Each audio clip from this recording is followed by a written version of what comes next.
Alright, guys. Welcome. Agostino, what's going on?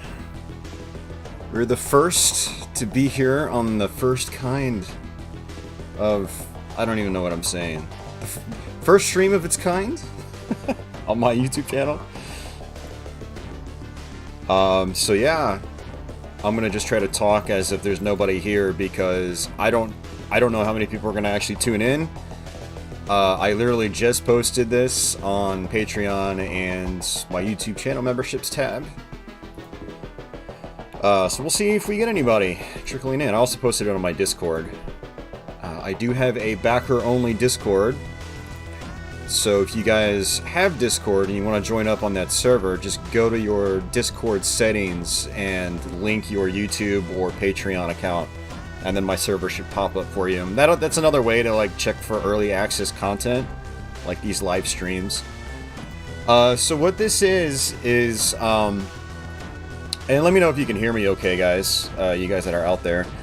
Basically what this is I was trying to figure out a way to give channel backers like extra content, because I'm not very good at doing like Patreon exclusive content. I've always been of the mindset like, if you want to support my channel monetarily, you're free to do so. Don't expect anything out of it outside of like me posting videos early, usually a week or two early, something like that. And that's it. That's how my Patreon's been for the last 5 years. I've had Patreon for 5 years now. Same with YouTube channel memberships, which I got access to a few years back. I've just got a lot of stuff going on. This isn't my full-time job. I would love it to be my full-time job. But it's not, and so I've got a lot of other things, hobbies, real life stuff, full-time job, all that other stuff. So it's like, you know, I've always kind of had the channel backer aspect of my channel be fairly minimalistic. And hey, Mike, what's going on, dude? But I was thinking, like, man, I need to try to like practice for some Let's Plays, and a lot of times I do that on Twitch, but I was trying to think of things I could do for you guys, like some extra content I could give you, or some extra channel perks. And I was like, instead of playing on Twitch, where I'm not going to get anybody watching anyway, why don't I do some, like, we'll try the channel backer stream concept. So... You think the Megadrive music's getting in the way? Really? I did an audio test before starting, and it seemed fine to me. Let me adjust it. Also, I think I actually have it set to stereo. I need to actually change that back to mono. I always keep the game audio mono because you get people with like poor, like the connections to their stereo headphones aren't working right, and so they'll be like, oh, half your audio is out. It's like, no, it's your hardware. Here, I'll turn down a few dB. Let me know if that's any better, Agostino. Actually, I think I had to do that with my NES stream the other night. I've got a limiter on the gameplay now, so the audio hopefully stays more consistent than usual, but I am using a different mic. This is my Blue Snowball. Hello. Normally I use...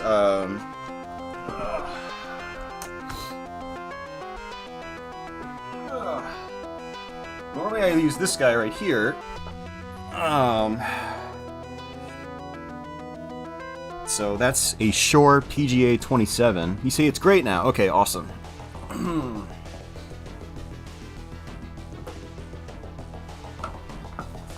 And so, yeah, the Snowball here, it makes it easier to get set up. It doesn't take up half my desk.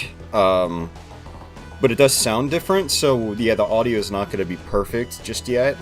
This is going to be like a work in progress, and funny I mentioned that, I actually have a, oh man, it's almost done. Here, let me see if I can show it off to you guys. Let me go to studio mode real quick.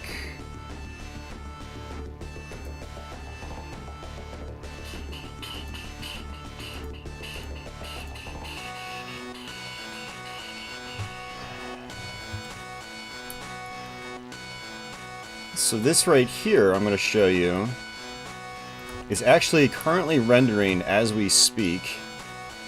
It's just going to magically pop up on the screen. Boop, there it is.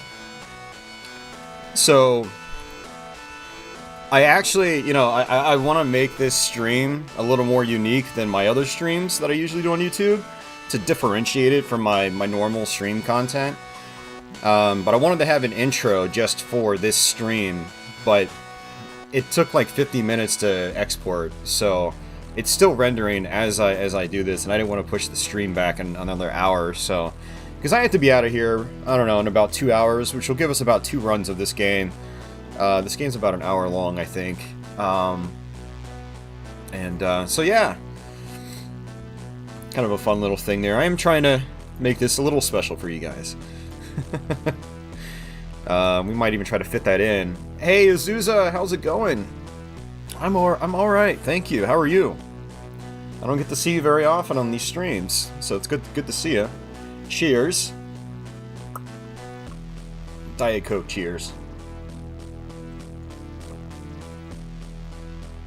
Oh, man. Yeah, my streams lately have been pretty random, even the regular ones, so... You know, a lot of people haven't been able to tune in because they don't even know when I'm going live. I don't even know when I'm going live.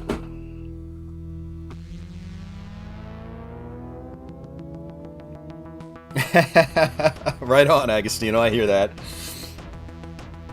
Oh, you got a fender ear. Very nice. Congrats. Congrats. Now you get to download all those ISOs. Ugh. I hate optical drive emulators, because then you gotta go spend not just hours, but like days and days and days downloading this stuff and getting it loaded up. I'm glad I've got my Saturn behind me finally. Hold on a second, guys.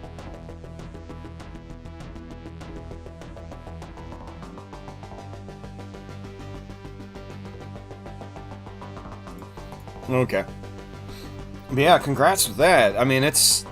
Once you get all the hard work out of the way, it'll be worth it, but man, it's time-consuming.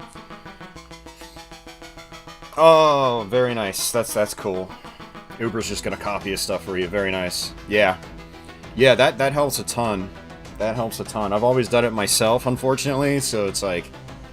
I mean, now that I work from home, it's not as bad, because I can, like, be downloading ISOs while I do my stuff, but... Okay, so I'm actually, for those of you guys who don't know, I'm on the Mister today. I don't know if I can actually pull that over here. I can.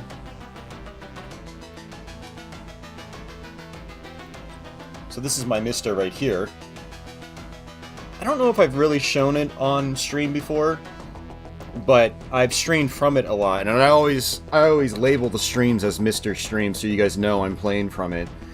But I am using my Genesis Retrobit controller. This is the one that broke on us during a Mr. Genesis Variety stream. Retrobit did send me a new plate for the D-pad, which broke. So this is going to be my first time using this controller since that stream. Hopefully their new parts are fine and, you know, don't have issues. So... but I know I've done other stuff on the Mister since that Genesis stream, so I don't even know if these buttons are mapped correctly. I might have to actually change them. I have a little wireless keyboard, so I can access the Mister's menu if I don't already have like a hotkey mapped. So I'm gonna bust that out just in case I need it. And let's go ahead and hit start. Start looks like it's working, so we should be good. So yeah, this is Batman and Robin. I've done multiple Let's Plays on this in the past, but one of my channel backers and friends here online, Fochan, or Vince Wixom, as he goes by on Patreon and I think YouTube, he said that he beat this game for the first time just recently, and so that kind of motivated me to want to fire it up again. So I think probably my next Let's Play will be something easier for me like this, which is probably good, because I haven't recorded a Let's Play since July. I did a batch of LPs back then. I did like 4 or 5 of them, and I uploaded the last one in December, and I haven't recorded one since. So I think to kind of ease my way back in, doing something that's I'm a little more comfortable with right away is probably good. And this is one of my favorite games on the Genesis. I've been playing it since the game came out, basically. I've always enjoyed it. So, your main characters here, it doesn't really matter which one you pick. Oh, it looks like my video's done, actually. Hold on, let me open that up. Yeah, that looks pretty cool. I'm constantly cycling through the characters because it'll actually automatically pick one for you if you don't. I like that. Yeah, I definitely want to try to. I'll do it at the end of the stream. At the end of the stream, I'll try to add in the intro I created, and we'll see how it looks. I don't even see. A lot of times what I do on my streams here is I just have like I use static imagery and then just use like fade in and fade out functions in OBS to get them to look like they're moving, you know, to make the production look a little bit better. But they're really simple. But what I did is I actually made a video in my editing software to hopefully make it to have some actual like moving footage. And I don't know. I assume OBS can play like MPEGs. I don't know because I've never tried it, but I've seen other people do similar things on their streams. So, you know, that'll kind of boost the production value a little bit. Yeah, I need to mod my Wii as well, Azusa. Absolutely, I need to do that. Okay, so... Okay, yeah, it looks like my controls are fine. Alright, awesome. So, yeah, it's been a little while since I played this. So what I'll do is I'll just try to, like, talk about the game as I play, you know, kind of like I do in regular videos, but also just as kind of like me talking to myself in a way, trying to, like, remember how mechanics work, because when I do a Let's Play, I do have to talk about that stuff. And one thing I've started doing lately, well, in the last year with my Let's Plays, is when I'm practicing on my own, I sort of talk my way through it. Just like, oh, here's a reminder for myself, okay, this weapon does that, or this and that. And that way, when I actually go and I record the video, it just all comes like off the tongue more naturally. Because I don't script these playthroughs, they're 100% improvised on the fly. So it's extremely important that I'm very, very familiar with various aspects of the game. Otherwise, I'll just kind of blank out and forget what to say, or just, like, you know, make a major mistake that I probably shouldn't make. Man, I am actually really rusty right now. Holy crap. Yeah, thanks, Azusa. Yeah, I was just gonna mention that. It's like, I've been playing... Elden Ring has taken up my gaming life for the last month and a half. 105 hours total. And there were still a couple of other things I could have done. It was ridiculous. It was great, but I needed a break. I needed some retro. I needed to go back to my comfort zone. Mix things up, you know. It's one of the nice things about retro is you could play a lot of different types of games in a very short time span, whereas like some modern titles, man, they're so long, and you're literally just playing that one game. Or even if you're playing a handful of games, it's like you're still just playing a handful of games, whereas, like, you know, my average variety stream has me playing like 15 games over the course of one night, you know, and that's great. Lots of variety. But as much as I loved Elden Ring, I wanted it to be over with because it was just too long. It was keeping me from doing other things I wanted to do. And I'm not one of those kinds of people where it's like, you know, if I play a long role-playing game or something, I can just step away and then come back later and just pick right up where I left off. I have to do it all, like, fairly quickly. Otherwise, I feel like I have to start the whole thing over again. You know, with Elden Ring, I think I probably would have been fine, because it is very much a Souls game, a Dark Souls game. So I probably would have been fine, but still, I kind of wanted to get it done and just put it behind me. Alright, so boss number 1. Gotta shoot his treads first. And this boss actually gives a lot of people trouble, I find, because the bosses in this game are extremely memorization heavy. And if you don't know the patterns, so like this is jump, duck, jump. I don't really need a lot of practice on this stuff because I've done this boss so many times over the years. It is the first level boss. And then we got Harley Quinn there. Oh yeah, that's right. You get up close to enemies and you'll actually do melee attacks, which can be useful. You're better off shooting generally though. Your projectiles are more powerful. Yeah, definitely rusty. Batman and Robin is a stiff game though. Like, so when you duck, like when you get up, it like there's several animation frames. Same with like turning back and forth. Thankfully you can turn back and forth like that. I do like I can pause this and it doesn't actually stop the music. That's nice. You've been playing more retro games as well. Nice.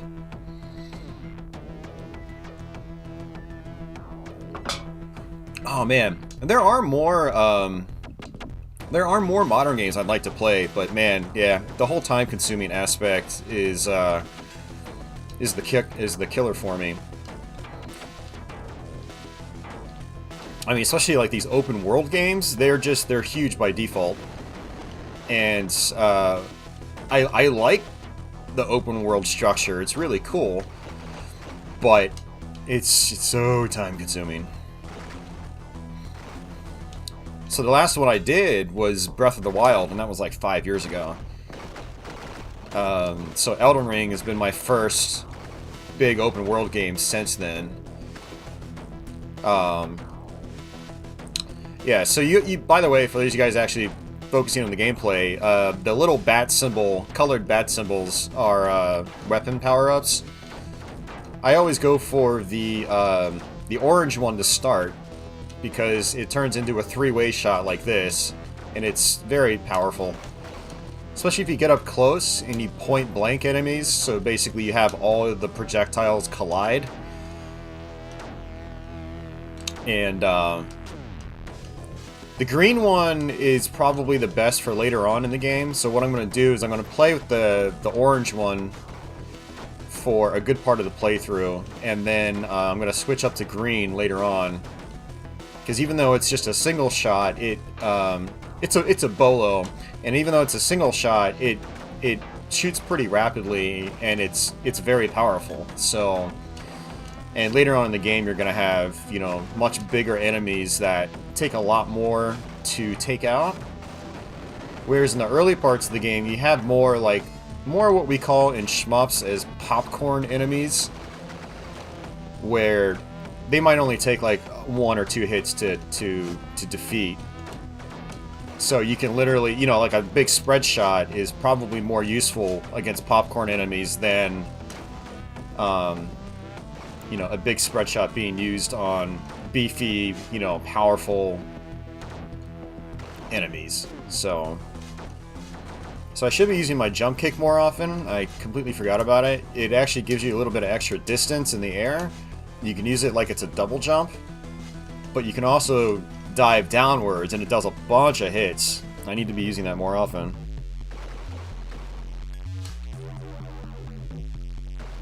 Hey, Colin. Welcome back. Yeah, so for those of you guys that don't know, this is for both Patreon backers and YouTube channel members, so you're going to see some people with badges by their names. Those are the YouTube channel members. And then you're going to see others without badges. Those are the Patreon backers. So just a heads up for anybody wondering.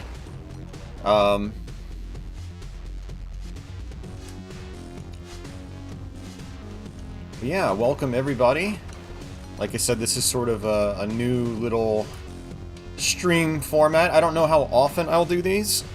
But when I have some time to kill like today and I need to practice for a video, I'll be doing those practice sessions like this.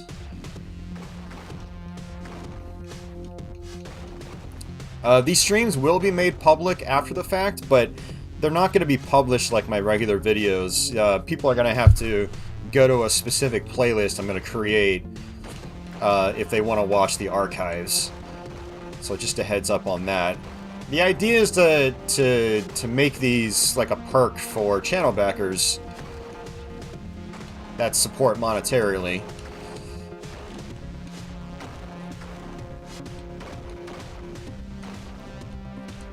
Alright. It is a very graphically impressive game, Azusa, I agree. Alright, I'm gonna go ahead and just leave that. I don't think you actually get any points for picking up power-ups like you're already maxed out on. I mean, I don't think they give you points, period, no matter what. The blue shot is not very good. It's a three-way spread just like the red one is. The only difference is when you charge up... I don't even really know what the benefit is, to be honest with you. I feel like it leaves this sparkly stuff behind, which might do some extra damage, but the main shots themselves just are not powerful at all. So the weapon seems completely redundant to me. It's always been one of my big issues with this game, is I feel like the third weapon power-up should have been a little bit different. But here's the bolo. And yeah, you can actually charge up in this game. You do it by not firing. You'll notice that your meter charges up on its own. And it is fairly powerful, but I do find you're generally better off just... unless you get the automatically charging power-up that I just got, where your meter charges up really fast for a short period of time. Unless you've got that, I don't think using the charge is all that worth it. Unless you've just got a big gap in enemies where you know you're not going to have to shoot, and then you can let it charge. Oops.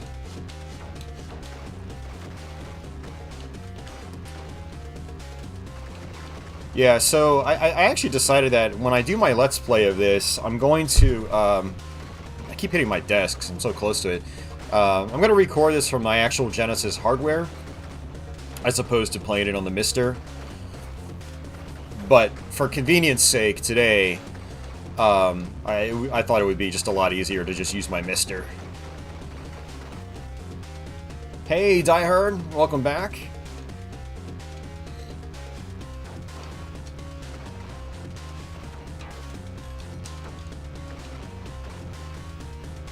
Yeah, this game is, you know, it is very stiff, so it actually takes some time to get used to, you know, how things control and move in this game.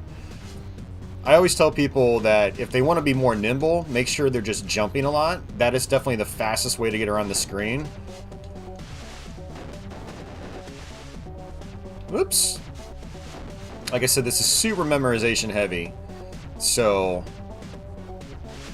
it's just about knowing his patterns. He always goes left first, then I think he goes center. Now he's going to go right. And a lot of these bosses have a lot of phases. He's going to go, I think, all the way across. Oh, he's doing this jump thing. Okay. I'm just doing massive damage with the bolo. He probably only did like half of his patterns. Hey, Nihilus! Welcome back. I love that we actually have some people on here. This is awesome.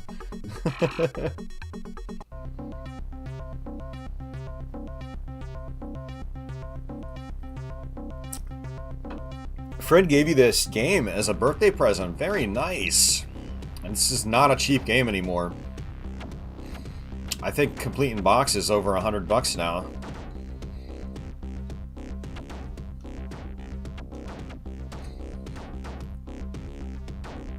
I think part of it is that this was a later release. It was 1995.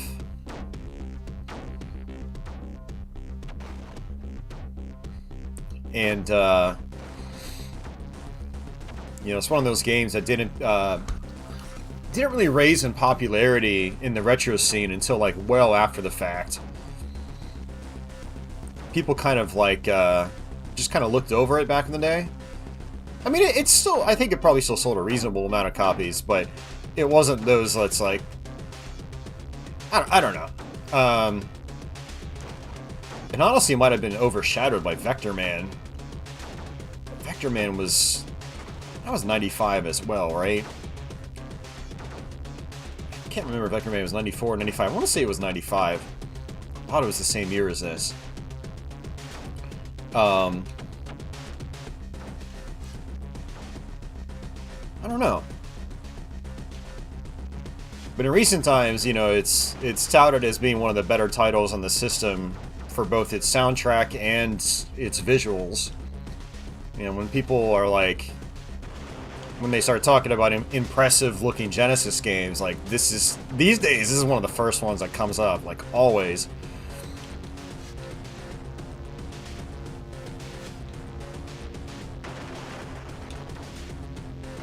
What's actually kind of interesting about that is that I think apparently a lot of these techniques that they're using in this to pull off some really cool visual effects actually aren't all that complicated. God, I forgot his name. He's the guy that used to work at, one of the guys that used to work at Traveler's Tales. He's got his own YouTube channel.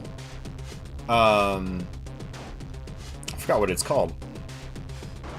And he has a couple of videos where he, you know, people tell him like, oh, there's this impressive Genesis game. How is it doing what it's doing? And he analyzes Batman and Robin, and he's like, oh yeah, this is actually a really simple effect, blah blah blah. And so what comes off as being like really quote unquote impressive to us is actually a really simple technique. You know, to get effects that just look really unique.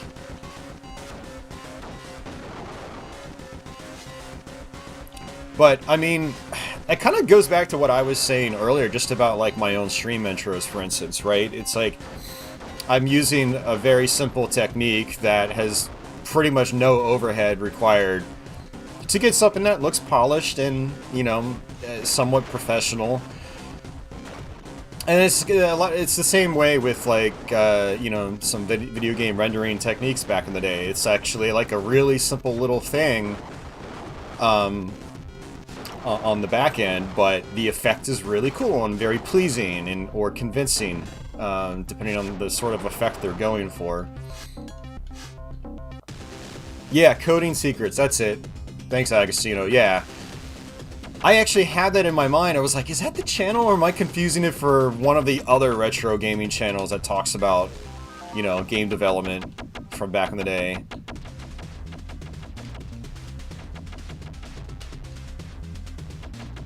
So on this boss, we basically just have to knock off all the turrets. This is actually a fight where I'd prefer to have the three-way shot. The orange one. This is actually a pretty easy boss fight. A lot of the earlier bosses in the game really aren't... Well, I don't know. I was going to say the earlier bosses in the game really aren't too bad. But the Joker can be troublesome for people, and the very first boss with Harley Quinn on the inside can also be really tough for people. So in this part, we just have to watch out for his dynamite. But yeah, this is one of the scenes he talks about on this channel as well. Because, I mean, this is probably one of the coolest looking in the whole game.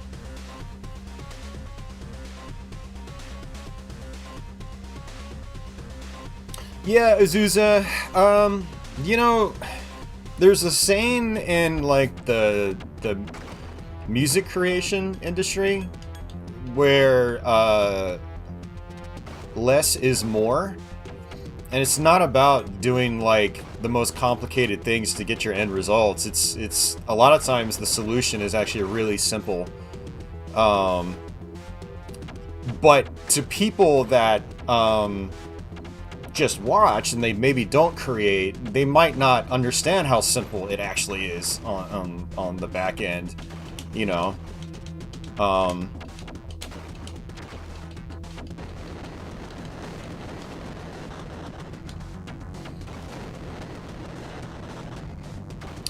So yeah, I'm gonna basically go back to my spread shot here, because for the next hour and a half we're gonna be in a shmup stage. Actually, no, it just feels like it'll be an hour and a half.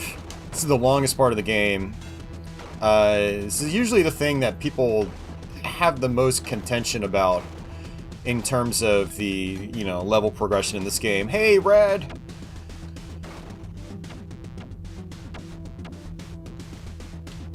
You can't hear a damn thing I'm saying. What, is the game audio too loud? Or is Red just, like, not even listening? He might not even be listening. He's done that before.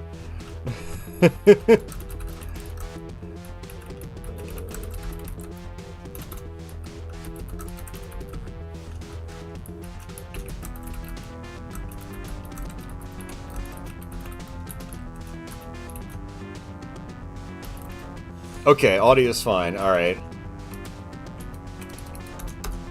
Now, I know Red has actually had times where he actually hasn't been able to listen. He's just got the stream on in the background to watch. I just want to make sure it's... Okay. So... Alright, let's continue on. I don't even remember what I was talking about now. But yeah, this shmup stage is very long. I don't mind it these days, but when I was younger in particular, I really noticed how it kind of overstayed its welcome.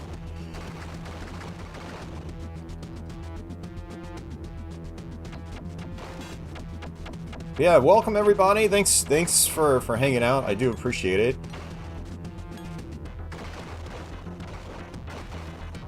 It's good to get, like, warm-up runs of this game. My main concern is primarily going to be, like, the later levels in the game, starting with the second half of the next stage. Let me get to the PC. Okay. Looks like Red is going to switch devices. Sounds like he's having some problems.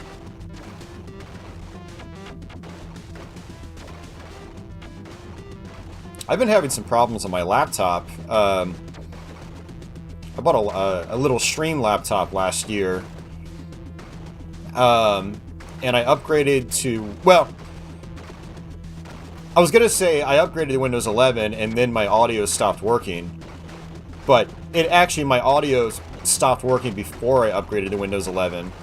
And one of the reasons I upgraded to Windows 11 was hoping that, like, the issue would be fixed, but no, it's still there. And it's really weird, the audio just works, like, intermittently. Sometimes it works, and then out of nowhere it'll just stop working, and I don't know why. So, very frustrating. Thankfully, it's not like a daily driver or anything like that. I literally just use it for streaming. Or...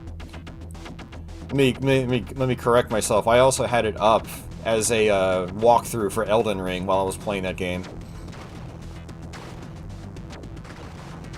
So this is a good reason to have the spread shot, because now I can hit a bunch of these objects at once. Damn, I'm taking a lot of hits. So this guy actually gets pretty dangerous. When you hit the last turret off, he starts going ballistic and he'll just try to dive bomb you. So I like to go... He kind of like... I was actually thinking about... Earlier today I was thinking about how to describe this. I was like, well, he kind of goes back and forth like he's on a yo-yo or something. Very similar physics. Hey, Red, so you can hear me now? You don't know what the hell's up with your phone. I am good, sir. Thank you for dropping in. I wasn't sure how many people would actually show up. I had a feeling I might be talking to myself for 2 hours, but... We've had several of the backers in here, which is great.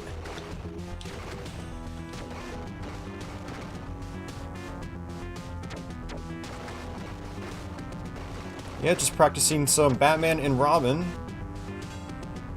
I need to get some health. Thankfully, there are a lot of health drops in this level, and if you guys haven't figured it out yet, blue hearts drop, and picking those up replenishes your health. Your health is also around the heart. So it's like those orange blocks around that blue heart that says number 4. The number 4 is my amount of lives I have. Hey, Mernin!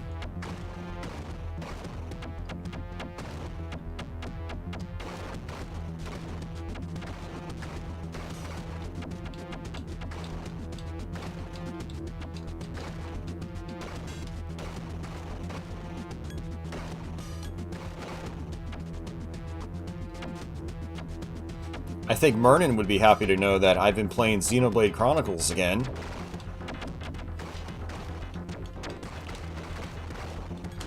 Trying to use it as like a sort of something to like wind down with at night.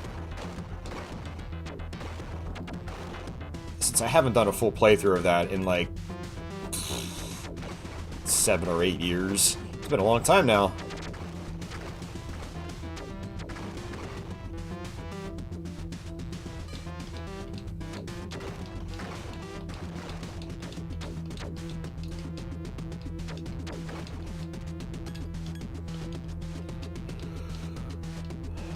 There is no difference between Batman and Robin. Just, they look different, that's it. But gameplay-wise, they're exactly the same. Yep, no difference.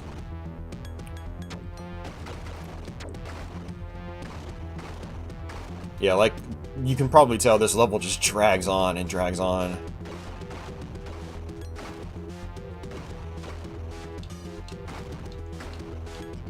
I do wish they dropped the auto charge more often, because it really helps with some of these missiles in particular.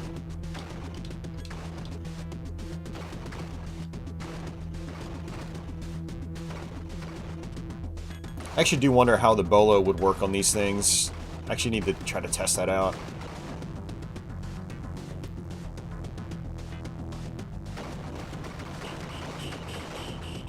See if that cycles. Alright, good. Alright, let's try this. See how it is. That is one of the things about like doing practice sessions like this, is I need to figure out what works best. This is far from the most complicated game I've ever covered. Like, mechanically, it's very basic. There's not very much depth to it at all. It's just like, okay, you have 3 weapons, they do this and that, and you have, like, a power-up or 2. And then it's just, okay, what weapons work best in what situations. So, the orange spread shot, or the batarangs, I guess, is, I think best for certain parts of the game, and then the bolo is best for other parts of the game. And it's just, for me, it's just about knowing when to switch. Yeah, you got these skull power-ups too. They're basically screen-clearing bombs.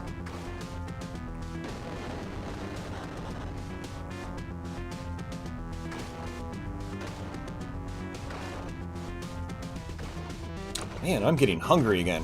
I had a sort of a light breakfast. Well, I ate breakfast at like 2 p.m. I woke up late today. Very late, actually. I was planning on waking up earlier, doing this stream earlier, but I kept hitting snooze.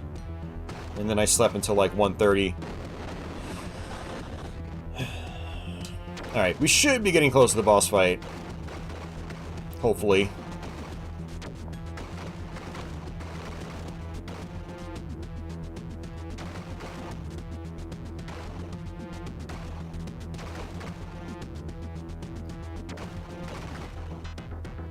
Any time now. Any day now, game. Like I said, it just goes on and on. This was definitely like a trope that was more common in Western developed games, be it Europe or North America, where they'd have sections like this in their levels, and they just go on about 10 times longer than they need to.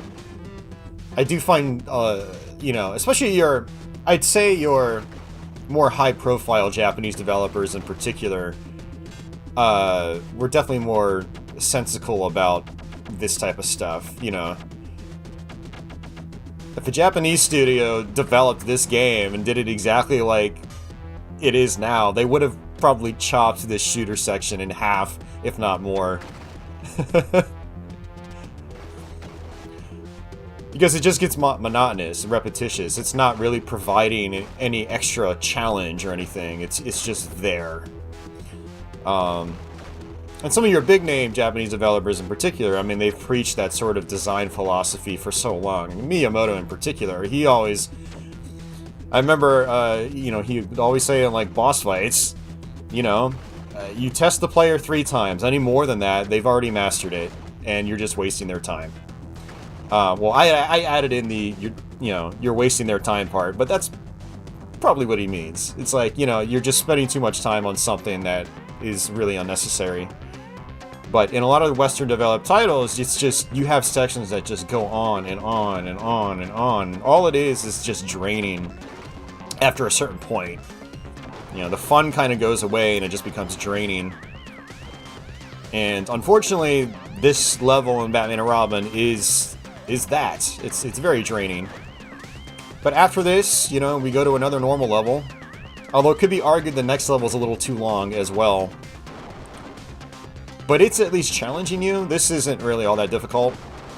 You do have a couple of parts on this boss fight here, this Zeppelin, where you do have to, play patient and not get too risky, otherwise you will end up dying. Go ahead and switch back to the Bolo, see what happens here. I'll take a look at chat in a minute, guys. I'm not ignoring you, I'm just trying not to run into stray bullets. Every time I look off screen when I'm playing a shoot 'em up, something bad happens. Honestly, the spread shot probably would have been pretty good for this part.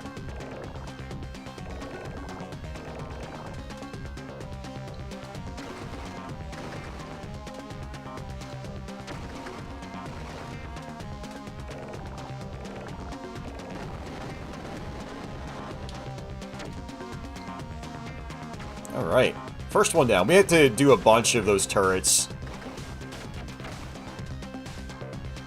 God, I love the music in this game. Something I just like bob in my head sometimes. It's because I really get into the soundtrack in this game. It's one of my favorites from this time period.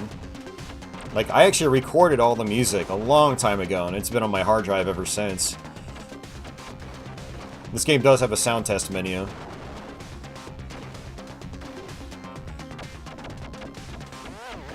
I'm also a big fan of electronic music, for those of you guys that don't know. And this was definitely one of the influencing factors growing up.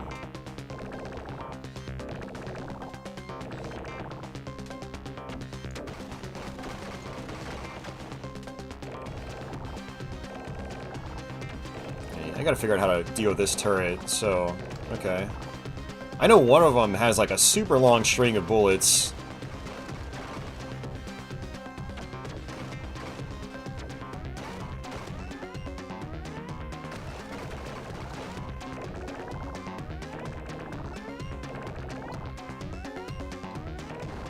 Alright, there we go. Get some health back.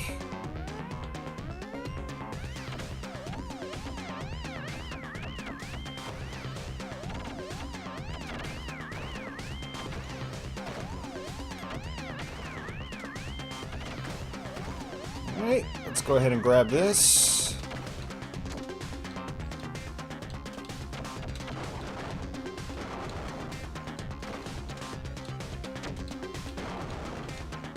Extra life, very nice. I'm gonna need that, trust me. You can use all the extra lives you can get in this game.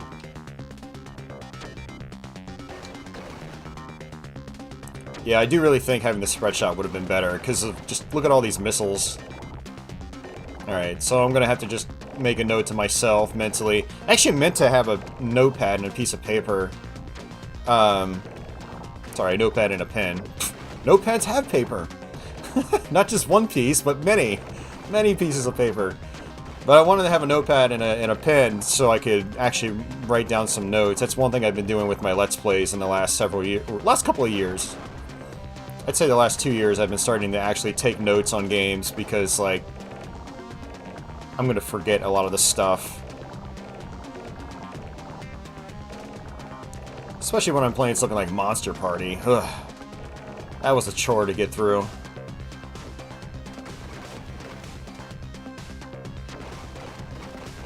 Yeah, taking a bunch of hits.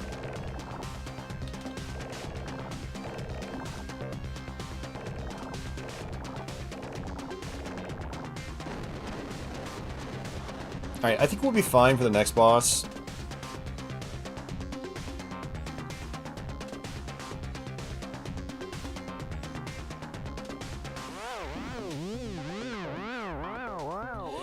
Well, I mean, so Agostino, that might be right for some games, you know, making it longer because of the whole rental thing, but this level isn't really hard, so it wouldn't really be a roadblock to keeping people from finishing it in one sitting or the weekend.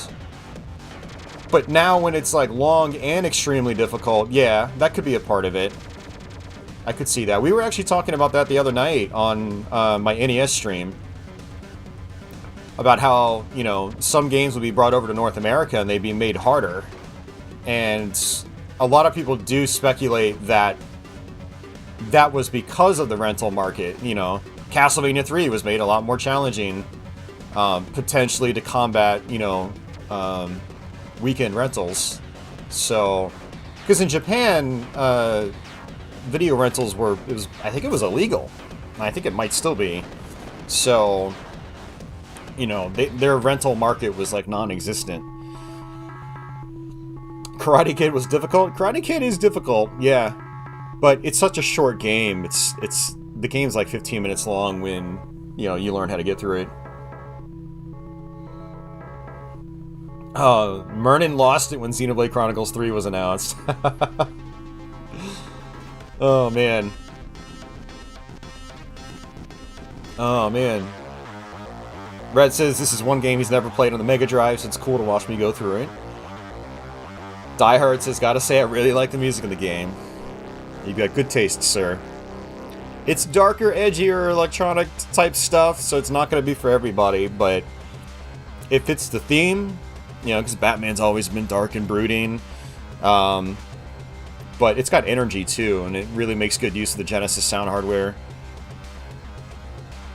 Not moved on to taking speech notes, huh? Notepad and paper is so last decade. Well, the thing is, if you take voice notes, then you have to listen back to your whole message. Like, with paper, it's like, I can see just some quick bullet points and skip around. I can't do that with voice. So, I had actually thought about trying to do voice logs before, but then I was like, notes are just so much faster. When I'm just trying to, like, you know, get a quick rundown of what I'm trying to play through. Yeah, so this is where the game really sees a major difficulty spike. Man, okay, that's weird. I thought that thing would die. Oh, you know what? I have to actually hit the little dudes out. Okay.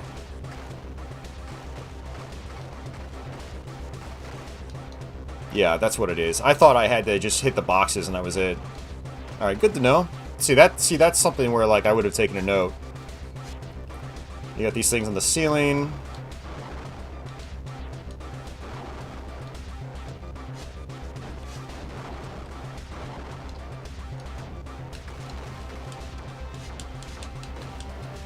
Yeah, and those guys, when they start blinking, they're basically, like, electrified and they'll hurt you. Thankfully, a lot of them drop health. If I wanted to, I could have stayed up on that top bar. It's kind of a neat little dynamic. So if you were in a two-player game, it is two players at the same time. So, like, one player could be up top and another could be on the floor. That's kind of neat.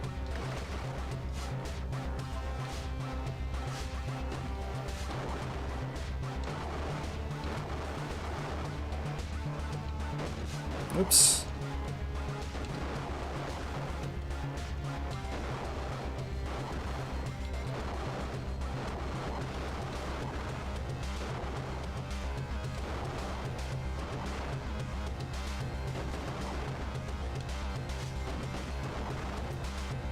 None of these enemies are mandatory, it's just about moving right, and then that's pretty much it. So there's definitely some repetitious, like, stage design in this as well.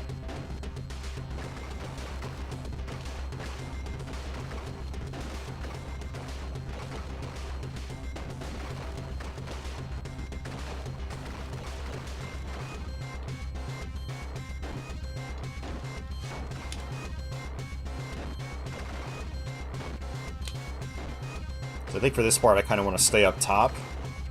And the reason is that these guys get longer and longer and longer. Let's see. Yeah, that one's a little bit longer. And by me being up top, I can jump over some of the other ones.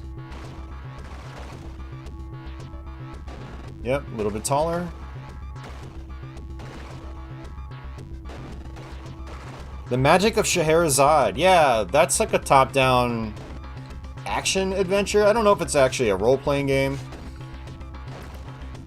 Yeah, I remember seeing that one in Nintendo Power back in the day, but I've never actually messed around with it myself.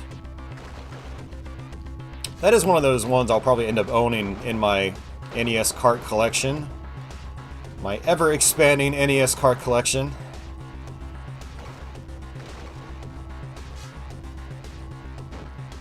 Yeah, so I can jump over them like this. Whoops. That's actually really good to know. It's not something I really ever thought about doing before. Playing with skill. It's fun. It can be. Alright. This is a pretty crazy boss.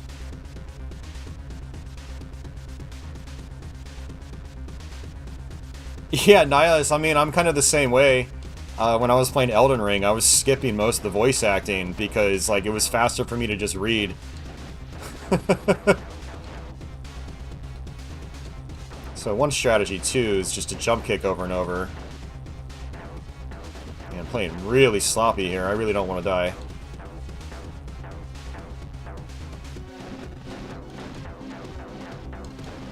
Okay. This is where memorization is pretty much required. I'm trying to improvise this on the fly, but I don't remember how fast his arms come down.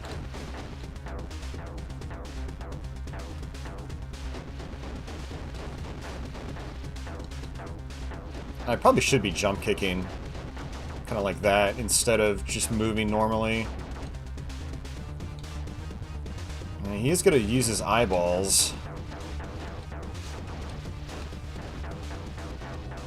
Oh, come on, are you serious? That's our first death. Yeah, one of the problems with dying is you do get downgraded on your firepower. Yeah, see, this is why I needed to do a practice session. And I'm going to have to do multiple practice sessions. Like, I'm not just going to play through it twice today and be like, okay, I'm done, time to record the Let's Play. But, you know, that's part of the point of this stream format, is you guys get to see the process. Yeah, normally I think I'm supposed to actually kill him fast enough to where, like, I don't even see that phase. His second phase of lasers. I don't even know if I've seen these before. It's crazy. Alright, so you have to move to one side of the screen or the other. You should have hired Patchy as the boss instead of this guy. Well, maybe we can hack into the game and change that image to a Patchy face.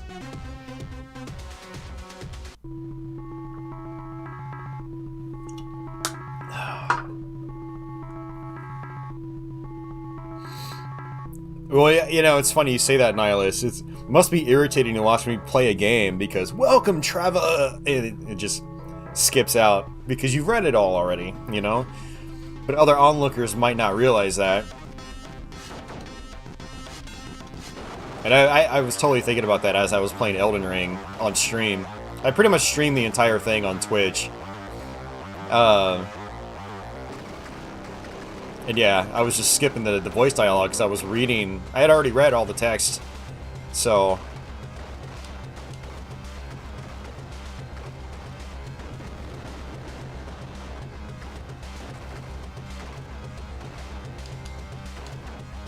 Oh, man. Yeah, this is not going well. Yeah, so like I said, this is kind of where the game starts getting much more challenging.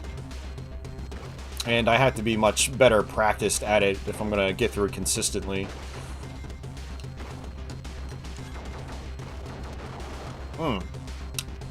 Yeah, if you fall into the holes, you will actually lose some health.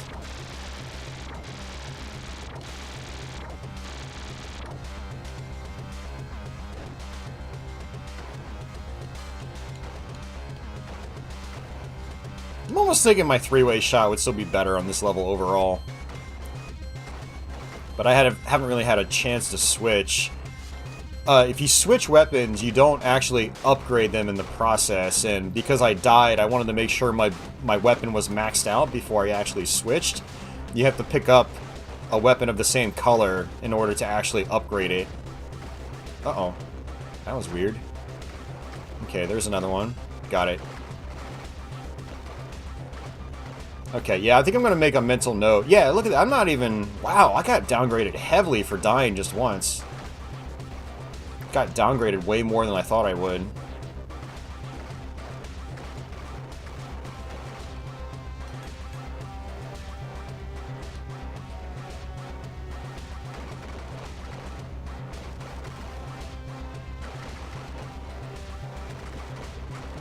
Yeah, I'm not even at a three-way shot right now.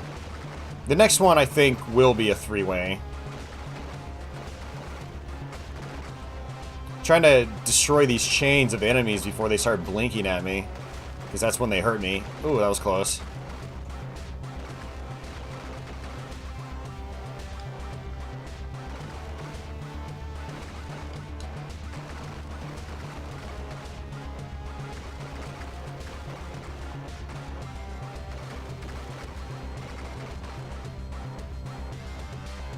Alright, there we go. Yeah, these parts are definitely tough to deal with. Because these things do a lot of damage, but also the gap to get past them is very, very small. Whew.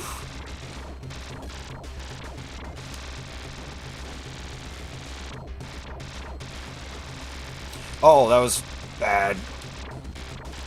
I pressed jump by accident and did a double jump right into the beam.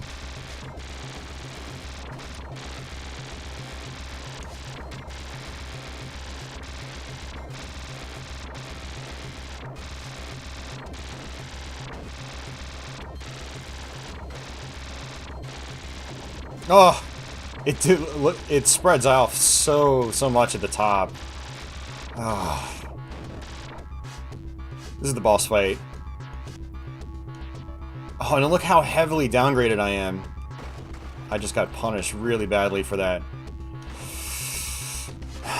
It's not gonna be good.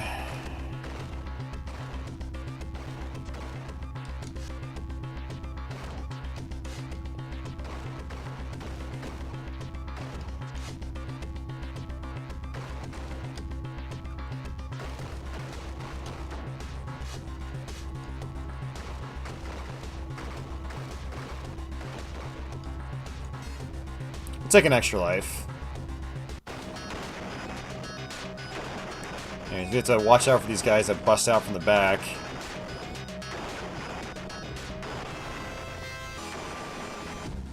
And they start blending into the background because there are so many holes already.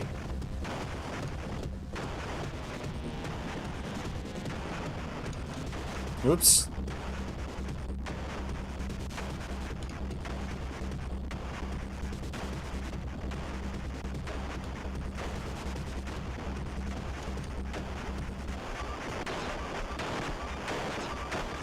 Jeez, man. Just getting wrecked here.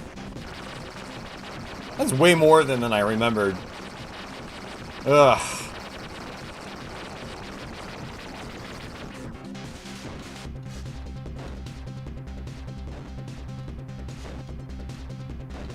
Not a super complex boss.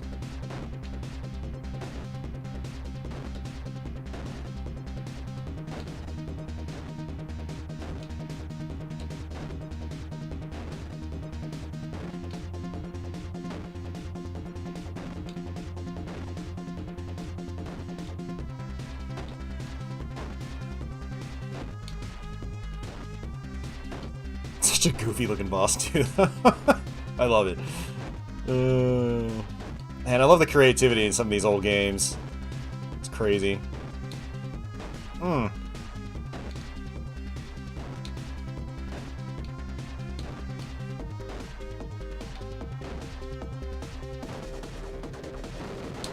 That would have gone a lot faster if I had a stronger weapon.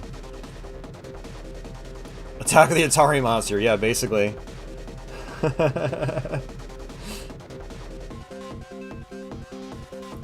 You just finished Elden Ring yourself? Very nice. It really overstayed its welcome. Yeah, I totally agree. I mean, I had a good time with it, but man, even just by the halfway point, I was like, ugh, this is really dragging on. It did feel like a slog. What I did find to make it more interesting was looking up like all the quest lines and stuff and trying to find like hidden stuff. That made it more enjoyable. But a lot of like the core game was a slog, because it was just a lot of the same thing over and over again. Which is apparently like an open world game, you know, trapping, unfortunately, is the games are so big that it's hard to have like a truly unique experience from start to finish.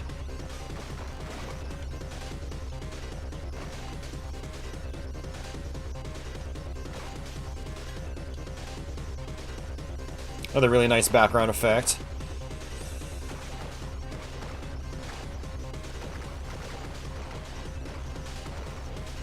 Alright, good deal. Maxed out again.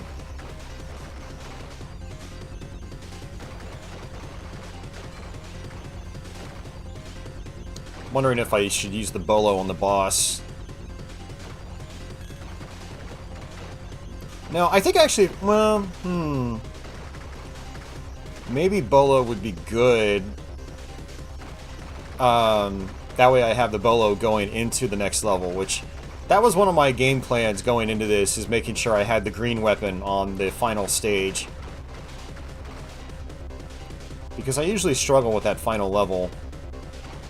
We still have 4 lives though, at least, which is nice, and we should be able to get through the rest of this stage without dying. I think that this level's difficulty definitely peaks at the halfway point, and then it's like kind of a slow burn after that.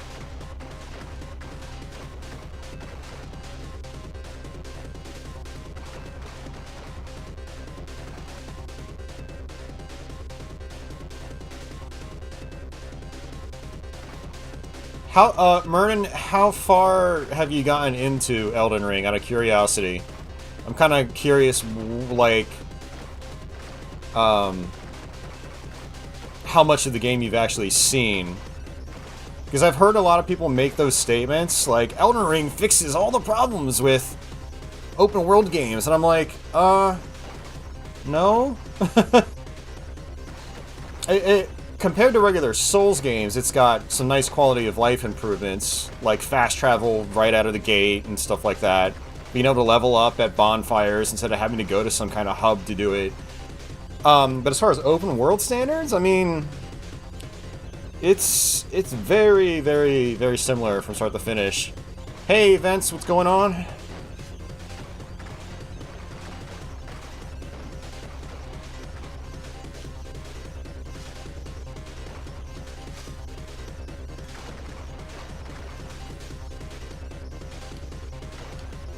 So I guess, let me kind of clarify for anybody that's not really all that familiar with Elden Ring. It's like, it's basically a Dark Souls game, but it is in an open world setting.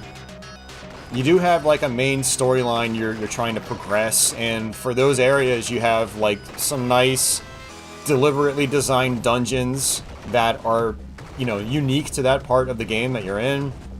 You also have like character side quests depending on who you're talking to. Just like any Souls game, it's insanely easy to miss them and not even access them at all. But then between core areas, you have your open world. And, just think of it as something like Zelda Breath of the Wild, where you're just dropped into a world and you're free to go wherever you can. The thing is, every new area you go into, it's the same format. It's big open set of plains, bunch of random enemies on the playing field, and you're just kind of like trying to get to your next main location, wherever that is. But basically, the theme in the beginning of the game, you jump in, you're like, oh, this is really cool, open world, whatever, and then you start seeing the parallels between all the different areas in the game.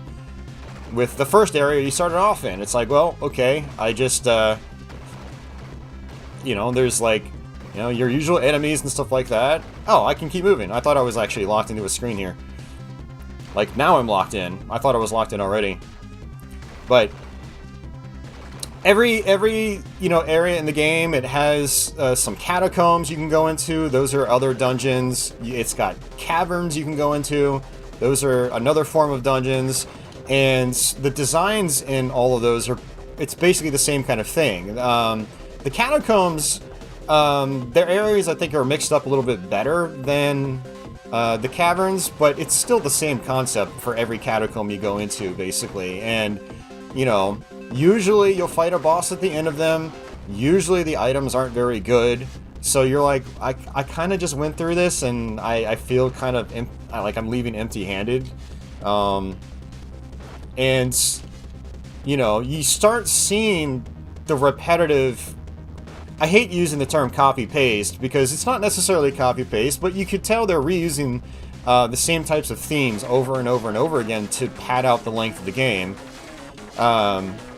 And so, once you get more than a couple catacombs in, and once you get more than a few caves in, you start seeing the repetitious nature of the game, and how they had to reuse assets and content and bosses. There are bosses in the game I fought like 10 times, if not more. And that's not just like a one-off thing. There are many reused bosses in the game. I want to actually switch back over to my three-way. So, people say, oh, Elden Ring avoids a lot of what makes open world games tedious. No, it actually falls right into the exact same trappings. Repetitious content, the repetitious content primarily is the big one. Lack of payoff, like a real payoff when you go through a dungeon and you go through a catacomb or you go through a cave, and it's just, oh, I got some kind of material to craft some item I can buy somewhere else. Like, whoop-de-doo. So, yeah, that's why I wanted to ask how far you've actually gotten into the game. So...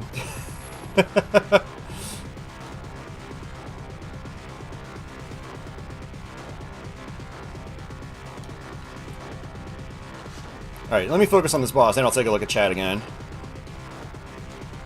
I just want to hit him as fast as possible. Now I have to watch out for objects in the background. This is easily the coolest looking boss in the game.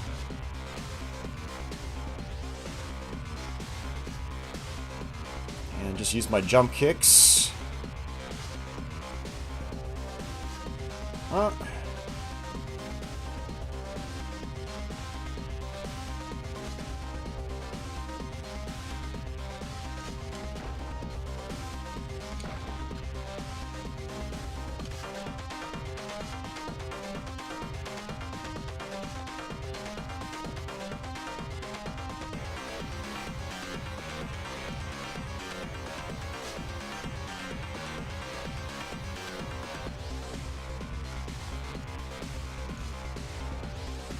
Okay, so yeah, I don't have this memorized anymore. Oh, crap.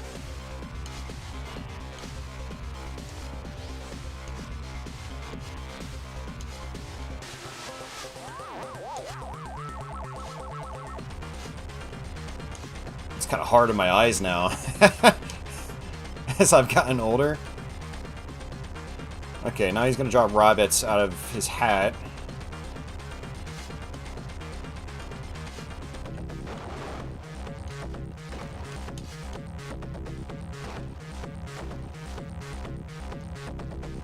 Okay, now I want to punch his hat to get an extra life.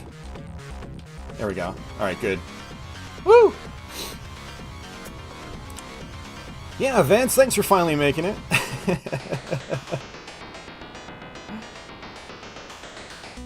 Yeah, and Nihilus, no, its world is massive. It really is. That was one of the crazy things when I first played it, is the world was actually a lot bigger than I expected it to be.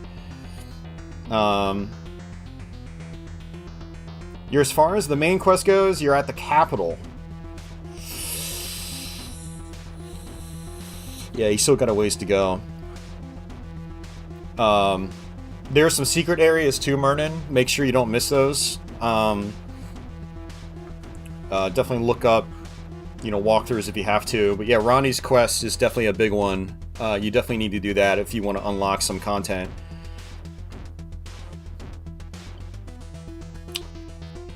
Mernon says open world games are his thing, so he's probably bound to enjoy it more. Maybe. I mean, I was having a great time. I mean, I had a good time even up to the end yesterday. It's just there are parts where, like I said, like it got really repetitious. Like, I'd find a new area late into the game, and instead of being like, whoa, this is an awesome new area, it was just more of the same. Oh, bats flying around. Oh, more of the same cave trolls I saw 70 hours earlier. You know, it was that sort of thing. And then, oh, there's a mini-boss fight. Oh, it's another dragon I fought 10 times already. Oh, there's another mini-boss fight. Oh, it's another one of those weird reptilian lizard things. Or I started really groaning in the underground sections. There's some really late-game underground sections you can go to. And some of these catacomb mini-bosses just appear, like, out of nowhere. And you've got, like, lakes full of scarlet rot, so you're, like, rotting away as you're trying to beat this stupid mini-boss. And it's... I'm just like, why? Why? Too much, too much. Hey, Girl Geek, what's going on? So much sunshine behind me, I look like a saint. Yeah, my webcam is terrible with the exposure. So until the sun goes down a little bit, I'm gonna look saint-like. You don't do the catacombs too often, just when you feel like it. I hear you. Yeah. Oh, you are right, Nihilus. Yeah, there are no fetch quests in Elden Ring. Well, no, that's not true, actually. There are some characters where, like, they're like, hey, can you go get this thing for me? This person has this thing. I want you to bring it back to me. That's technically a fetch quest. It's just, those quests aren't logged on, like, some kind of, you know, spreadsheet that you just check off, you know. The Elden Ring actually doesn't even log your quests. It doesn't tell you what quests you have open or anything like that, as far as I'm aware. Or if that option is there, I never looked at it. So, alright, see you, Azusa. Have a good day. Thanks for popping in, I do appreciate it. So, I'm gonna try to finish up this run here, and then we're gonna do one more run to get a little more practice in. And then that will probably be the stream.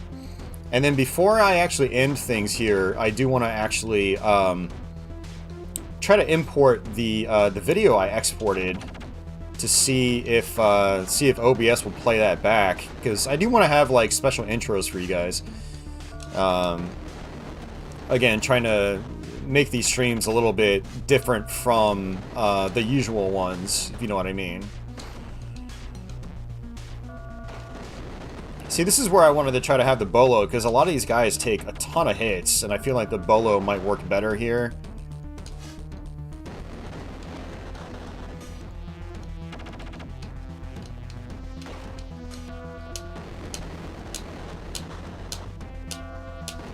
Just keep moving.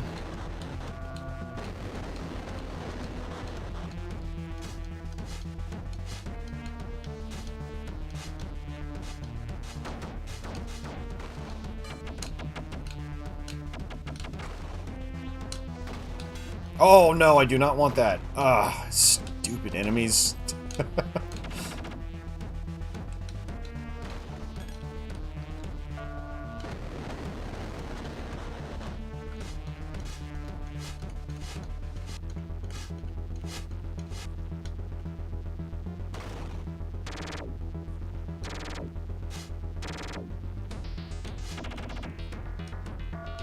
Yeah, so I'm basically locked in right now, so can't do anything. And actually, that's a good thing to note too, is I realize that these things, the flying turrets, they always drop health. Very important, because usually I ended up running out of health on these sections. So just look at them as a way to get your health back.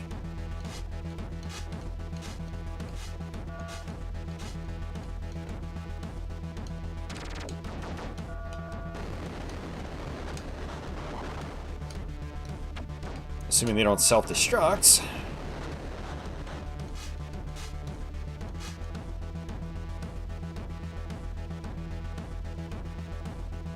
Okay, there we go. Good. Hey, Atrocity, what's going on? Atrocity says, this is a tough one. I never could beat it. Yeah, one of the reasons I'm playing this is actually Vince had mentioned on my Discord last week or the week before that he actually finished it for the first time. So, yeah, bad weapon pickups are the worst enemy in the game. I agree, Vince. Yeah.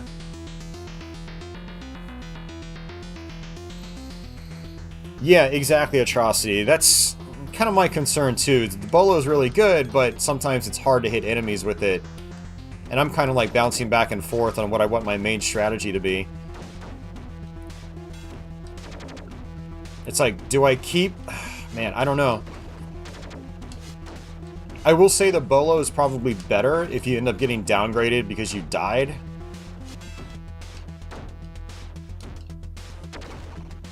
Oh, I thought he was going to drop some health.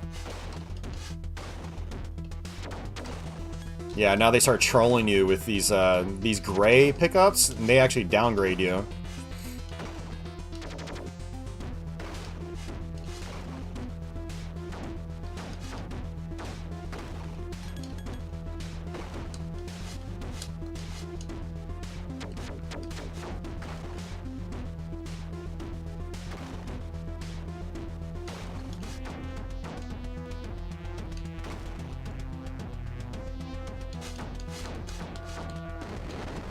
I was hoping they would drop some health.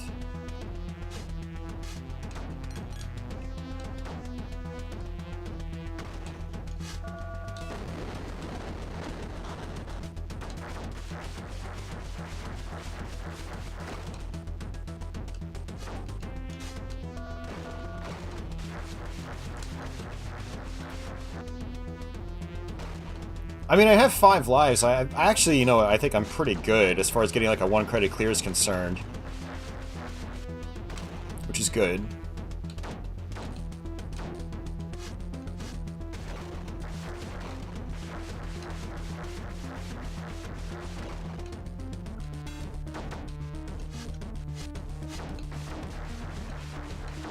Really love the background in this section too. It's nice.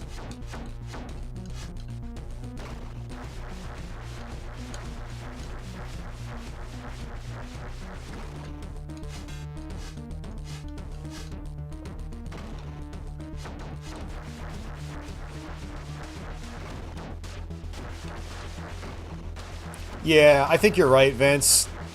The bolo for the freeze fight is probably the way to go.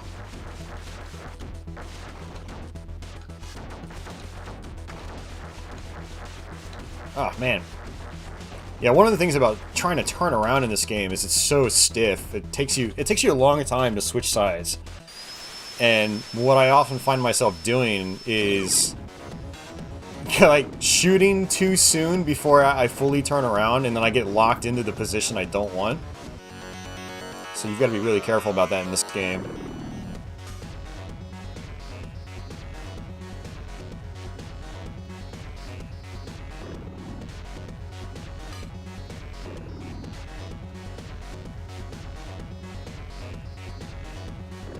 And I just realized I can just like run through these enemies and not actually get hurt.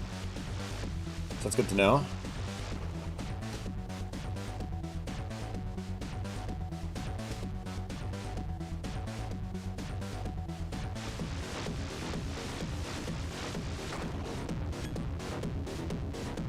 Yeah, and I need to kill these guys as fast as possible because their guns are pretty crazy. Yeah, like that.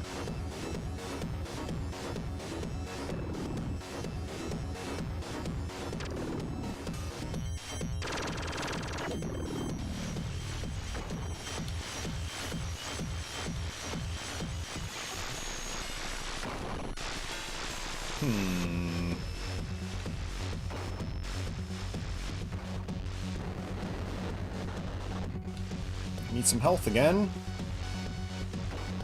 There we go, just a little bit.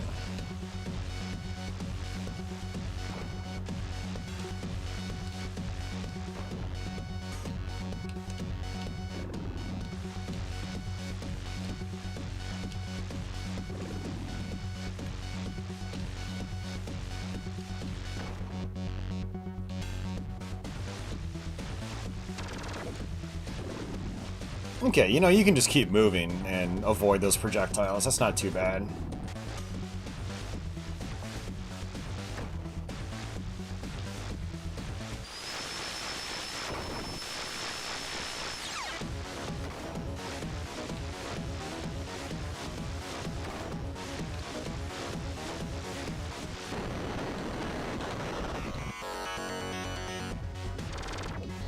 Yeah, just like that.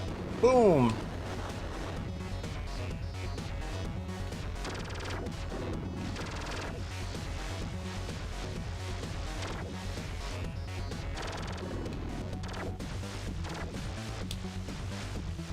Oh, jeez, man.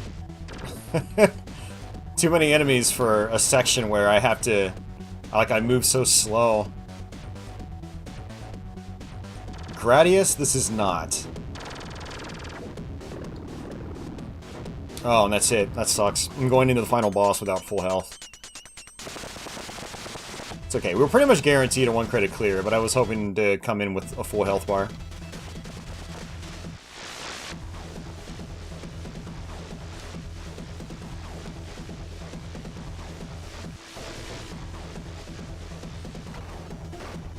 Okay, those give me health. Nice.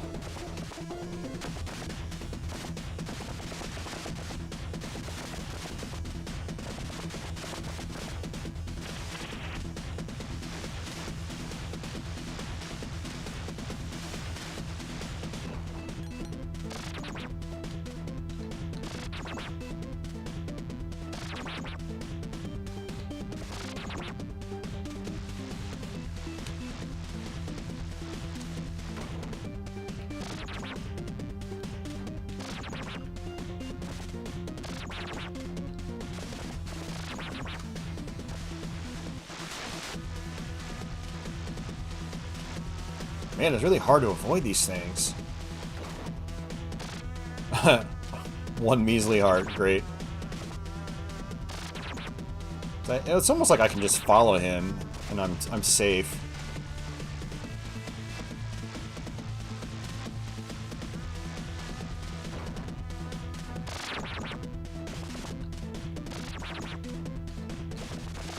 Not taking my own advice.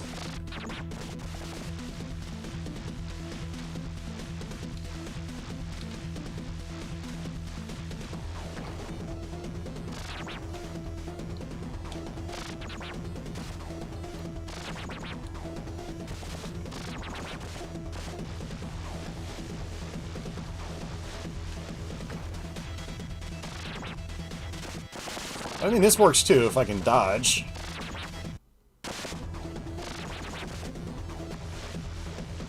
And I'm actually hitting him, which is important.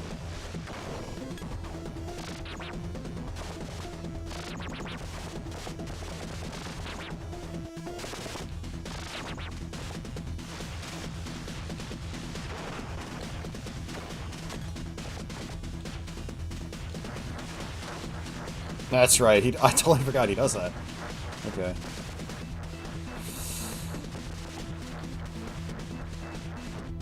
Wow, okay, that actually wasn't as bad as I remembered.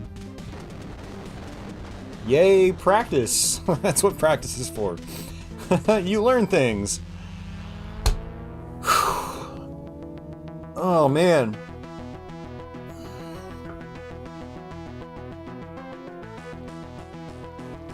This is the hardest game you played on Genesis. Ooh, man. A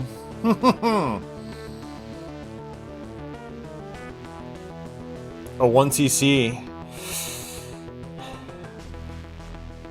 That's not a bad idea, Red. I'll try to look into it. The only problem with 1cc is that it's 3 characters, and I feel like the text might be too small for YouTube's. The emoji boxes are super tiny, so. But I'll try to see if I can make one, see how it looks.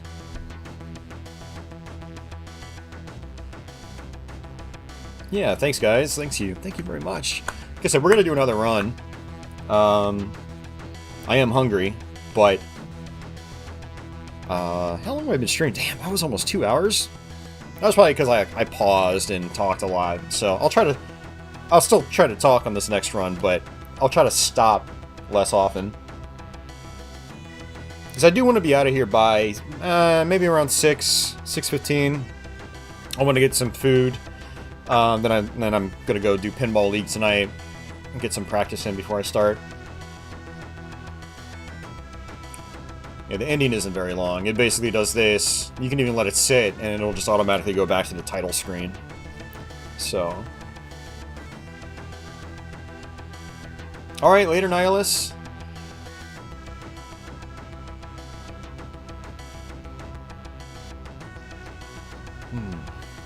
Yeah, it's an awesome game, though. It really is. But yeah, Vince, I think I could probably toss some Genesis games your way that will be a lot more challenging than this.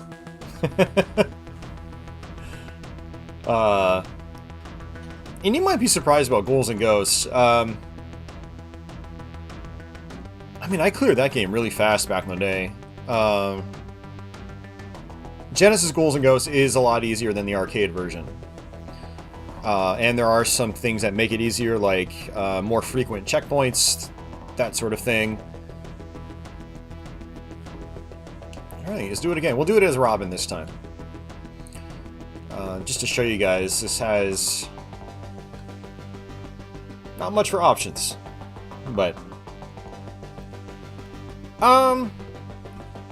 it's fairly short, yeah. I mean, it's like a 30-minute long playthrough, I'd say. If well, it's gonna depend, Vince. Like, if you rip through it without dying, yeah, it could be really short, but you're probably gonna die even when you get good at the game. So, yeah, we'll do Robin. Also, apparently uses the Batmobile.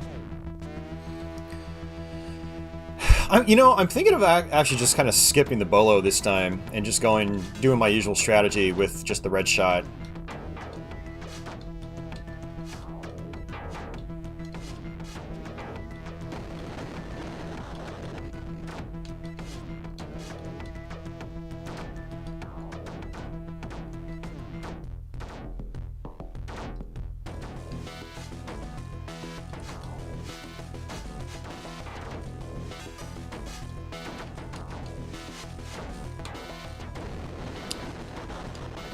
Talking about game difficulty is such a strange topic for me because, you know, how hard a game's going to be, I think, is really relative based on, you know, how many other hard games you've played, and, you know, so also how long you've been playing said game.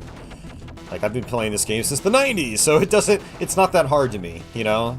So when I hear someone say it's the hardest game I've cleared, yeah, it's, you know, our perspectives clearly clash.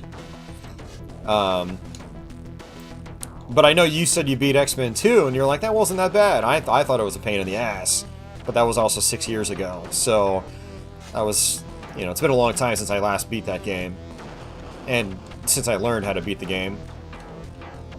So yeah, it's kind of an interesting topic of conversation.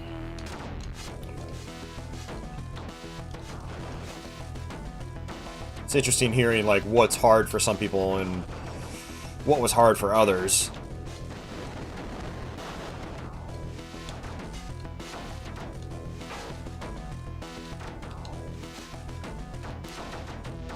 I will say, there's something about this Retrobit controller that I'm not liking for this game.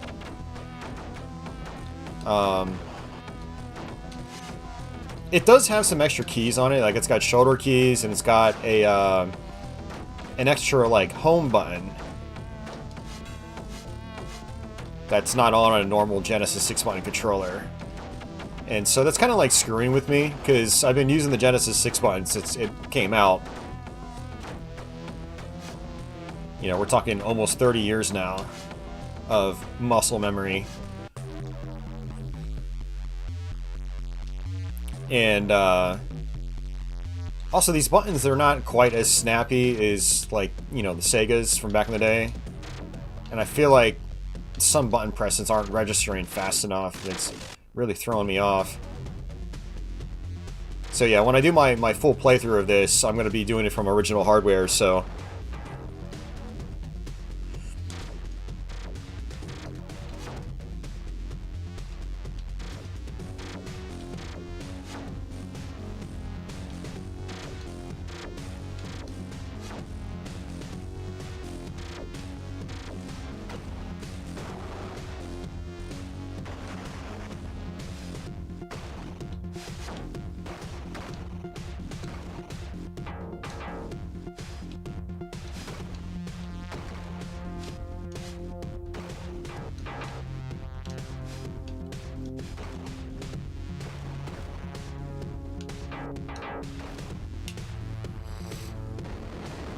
It is, Vince. Yeah, we're using the Mister.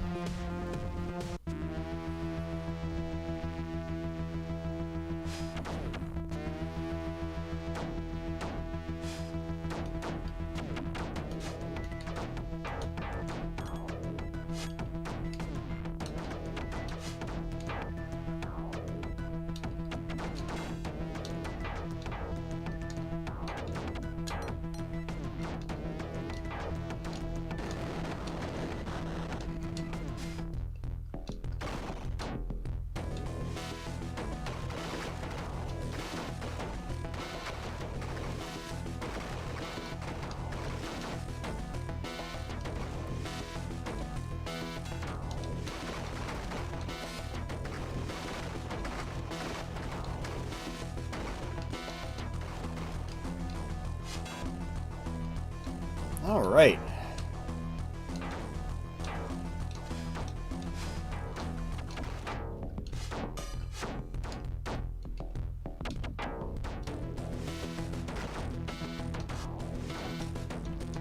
Yeah, I always tell people if they're gonna learn Contra Hardcore, just play the American version. Just tough it out, you know. All it is memorization, and I don't know. I grew up with that game in North America, so it's just kind of weird to me trying to play it any other way. Yeah, Hardcore it's a toughie, but it's a good one. It's worth playing through. Its level of difficulty primarily just comes from the memorization factor. Just memorize until you succeed. It's another great looking game. Yeah, I guess you could use the Japanese version as a crutch, just like you could use save states as a crutch or something like that.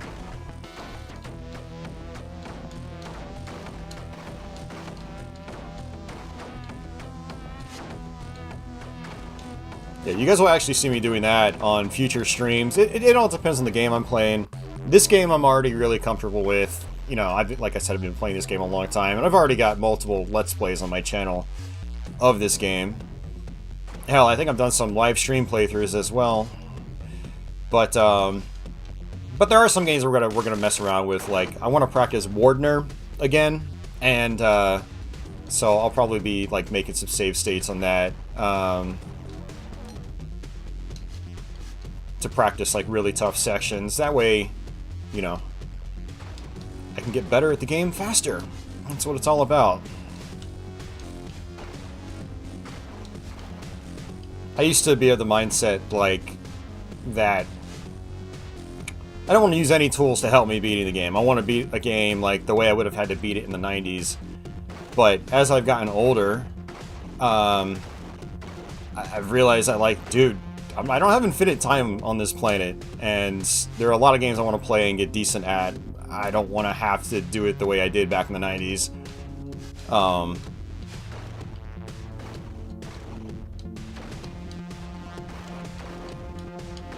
mean, there are some games that, because of things like limited continues, like Battletoads is a good example there, it takes so long to learn the games. It's just not, I don't think it's really worth the time.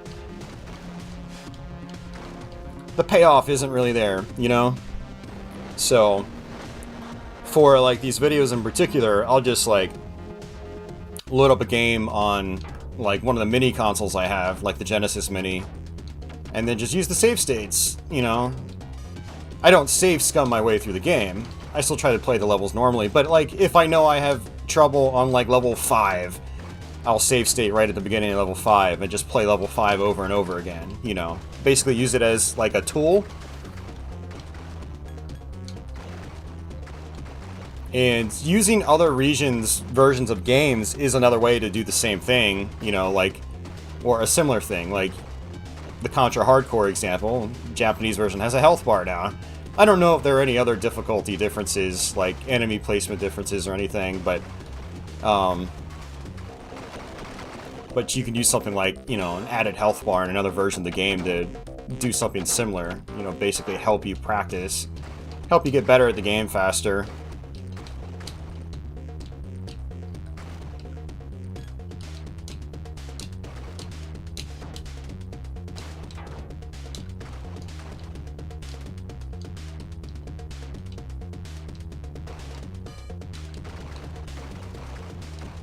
Yeah, one of the more recent Let's Plays I did in the last year, I actually didn't do save state practice.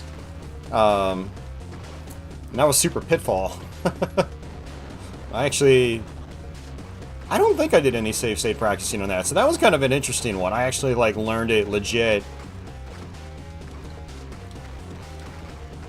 Oh, the game actually wasn't nearly as hard as I thought it was going to be, so it was more about knowing where certain items were than anything.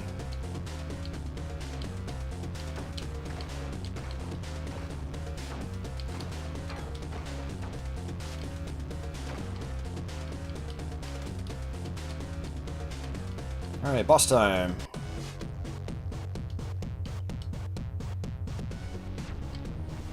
Woo, man, I'm getting tired.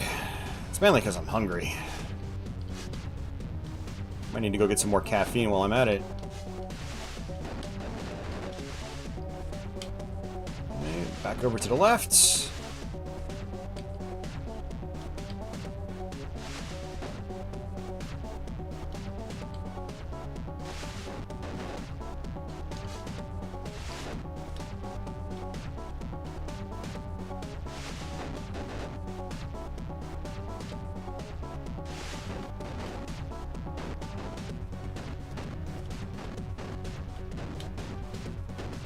Back over.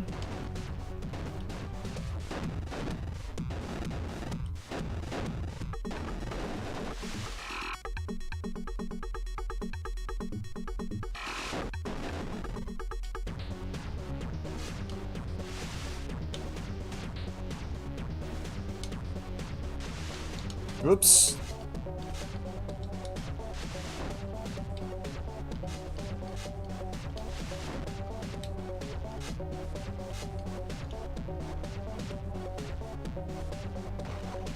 Alright. Good deal.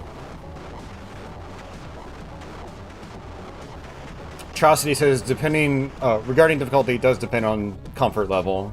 I've heard people say Earthworm Jim and Streets of Rage 3 are hard, and I'm able to clear those on the hardest setting pretty easily. Streets of Rage 3? Whew. I mean, even normal difficulty in Streets of Rage 3 is really tough. From what I've played. Yeah, Earthworm Jim, that's an interesting one because, like, one of my friends recently told me the same thing. He was like, I remember Earthworm Jim being really difficult. And I was like, I ripped through it, you know, even as a kid. Never really had a problem with it. Even the final stage, I was able to get through pretty easily. So yeah, it is definitely relative, for sure.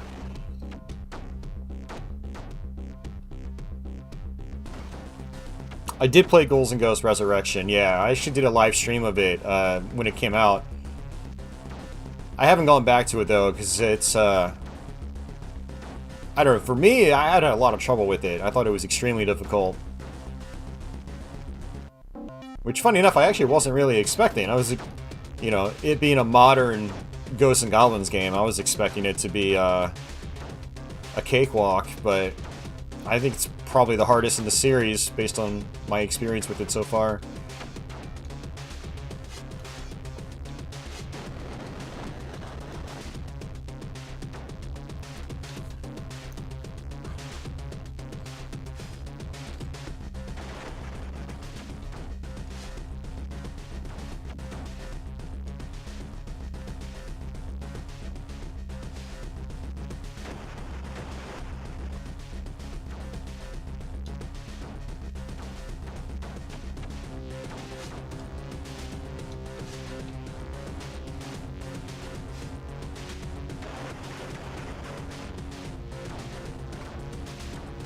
And one of the things about this game is I'm not really sure if I'll be able to have like a lot of zoom-ins and little highlight reels like pop up or little tip boxes. Just because the game really isn't all that complicated. So it might not be the most interesting Let's Play from an editing standpoint.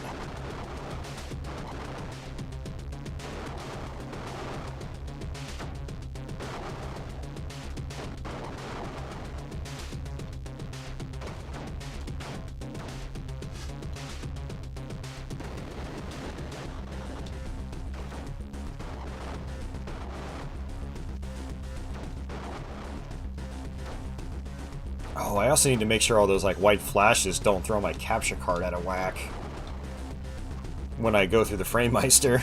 Gonna have to test that out later. There is a level select code in this game. It's bad luck. So BA down, left up C. And you do it when you've got the game paused, and it'll take you to the next stage. So I can actually just quickly warp to this level just to try it out. Because when I do the Let's Play, I do want to record it from original hardware, not the Mister.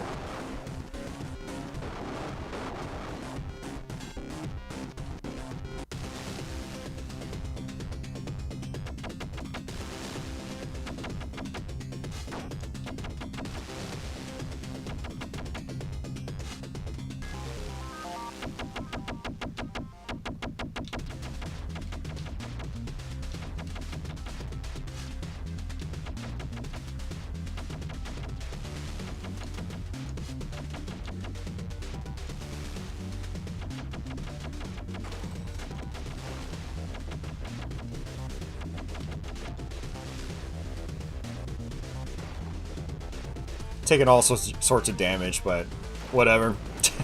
It's not really a big deal. Ooh, man, I went high up.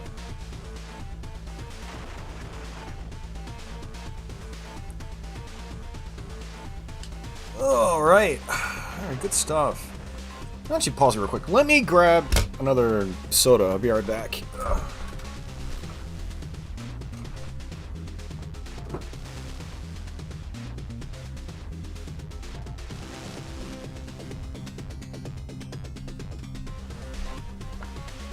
Oh man, whew. It's kind of weird having the webcam up.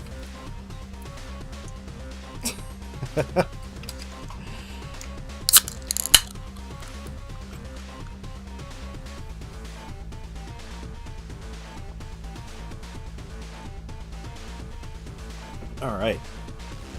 I also don't typically use these headphones, but since I'm going out after the stream, I don't want to use my regular headphones because they'll sit in my head and just cause like a divot, and so I look really weird when I go out in public.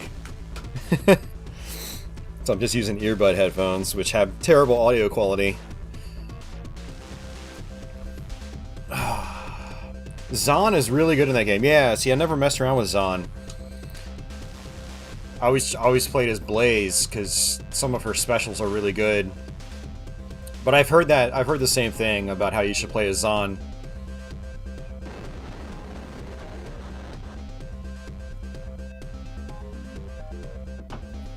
Oh crap!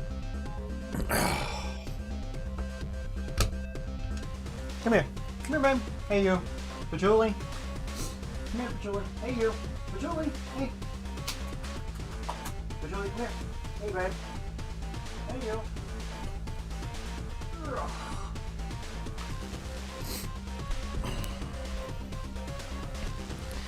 I had my game room door shut. I forgot to shut it when I came back in.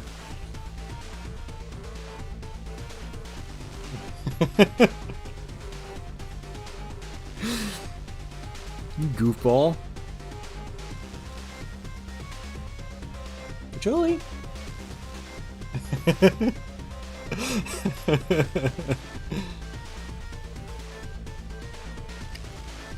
You're a knucklehead, you know that?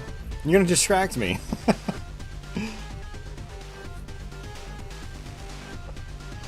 Start a trend, get your hair shaved in the shape of a headphone band. Oh man. Yeah, her bed's on the other side of the room today, so...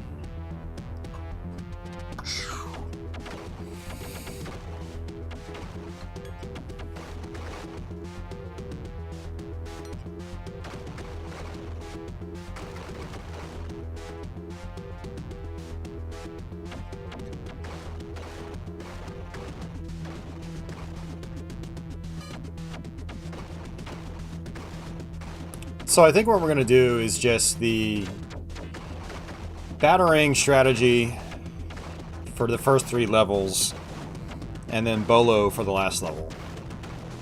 I think that's my strategy. Hey, where are you going? Where are you going? Hi. Are you gonna leave me? Are you gonna leave us? It's not just me. Hey, Patchouli.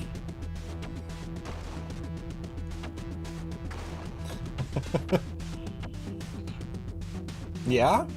I'll meow to you too.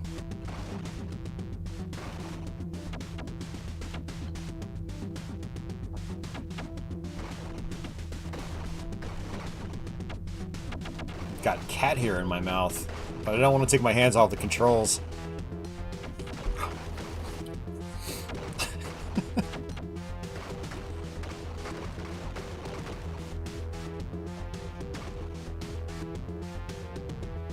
As someone who can't play shmups, you had a hard time with this section. Okay, fair enough.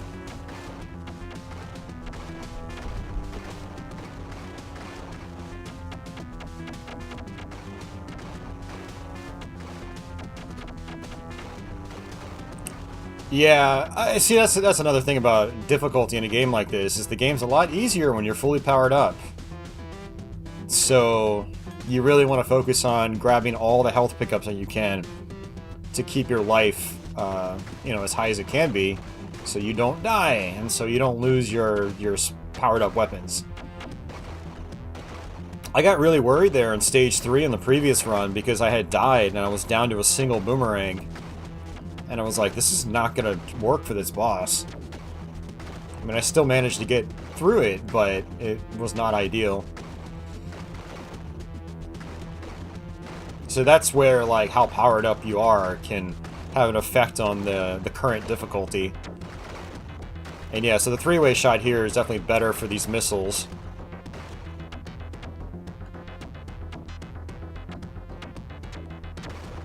Point blank.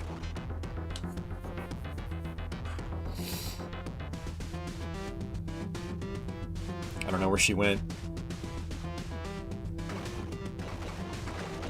Yeah, if I'm not giving her constant attention, then she'll jump back down. She won't stay up here very long. But if I do give her attention, she'll just stay here all day.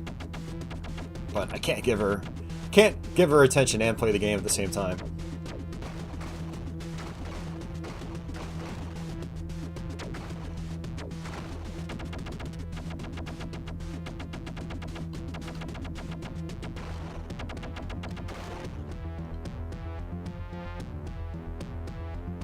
Whoops, that was my fault.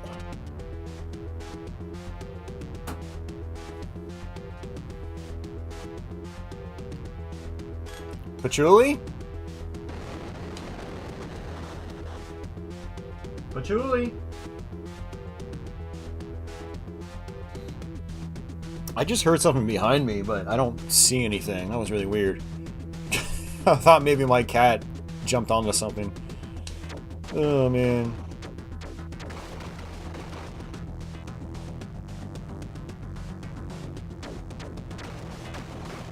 Evil Land 2. Yeah, no, I've never played that. No. Yeah, now she's got my attention. Let's knock stuff over.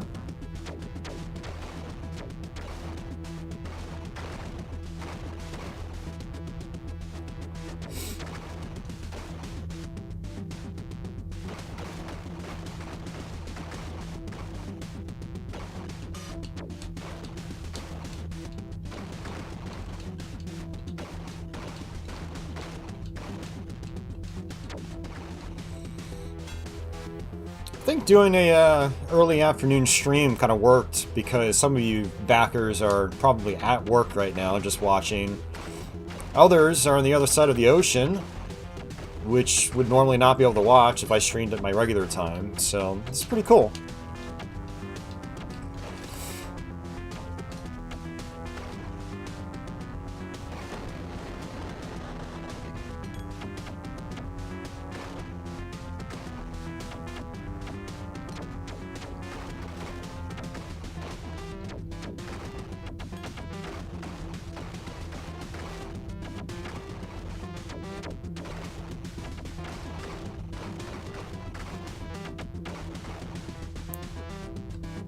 just sit here, apparently. See how long this works. Oh, there she is.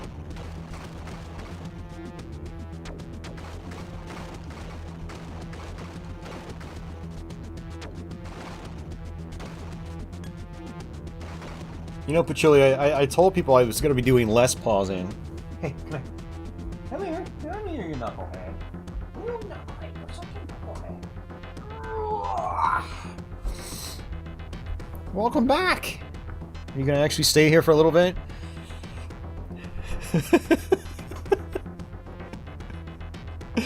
Oh, she's such a goofball, man.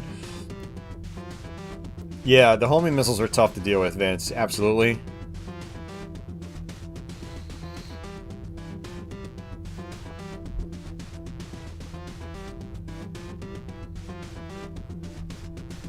Yeah, I totally agree, Atrocity. They could have shortened this quite a bit. We were actually talking about that on the first run. How, some games developed in the Western territories had a tendency of going on for way longer than they should have.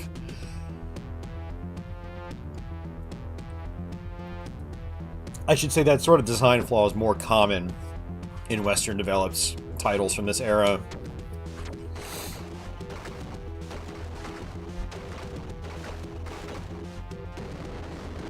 And this was a Western developed game. I don't know if the development studio was in the United States or if they were over in Europe. Maybe not even, I mean, it could have even been... I don't know.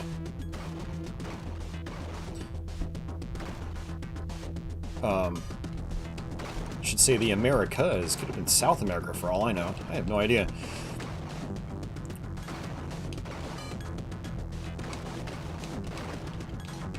I actually need to look that up.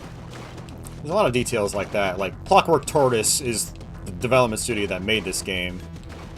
I don't know where they originated from.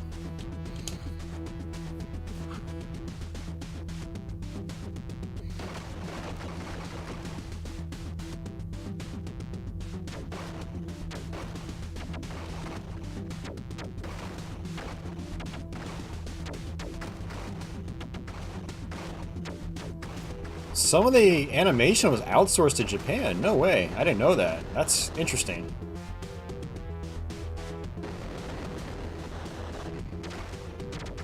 The game animates great. It's, you know, all the sprite animations are very smooth. Nothing feels choppy.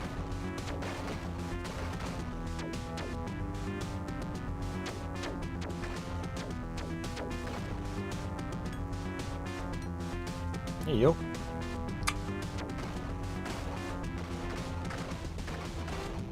She likes kisses. She'll lift her head up when I come to kiss her.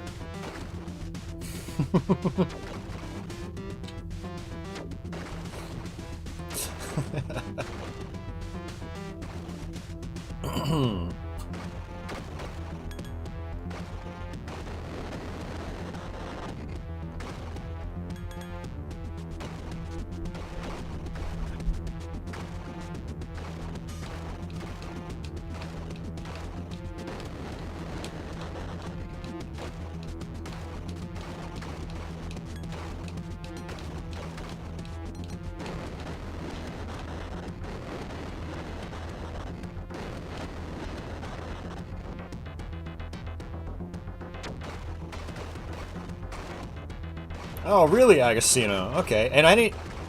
So the TV series was animated by a Japanese studio? See, I didn't know that either. I especially never looked into that type of stuff when I was growing up. I just, you know, Batman the Animated Series on North American cable television. I just figured it was done by some studio in the United States, but it's interesting. I mean, I'm guessing like the writing and stuff like that, and some other aspects of the production were states-based, but some of the animation was done in Japan. It's crazy. Never would have guessed.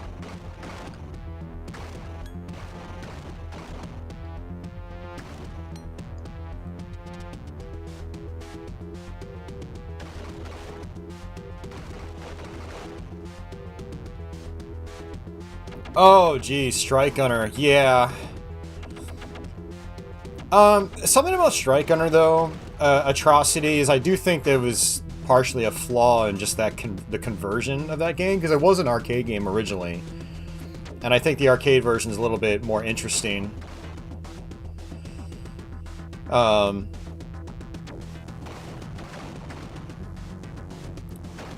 The difficulty also, I think, affects the repetitious nature of that version of the game. If you have it on the easiest difficulty or like normal or something, it's a snooze fest, right? But you put it on hard mode and it's like you're not even worried about the boring backgrounds anymore because you're too busy dodging stuff. You know, you're too busy trying to stay alive. So yeah.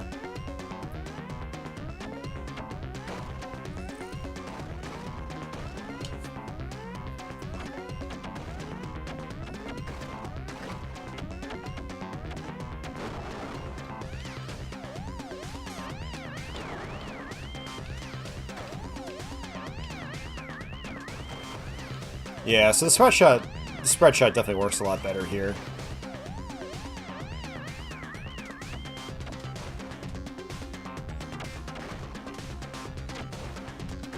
Yeah, getting up and point blanking those missile turrets helps a lot too. Yeah, I wouldn't have been able to do that with the Bolo.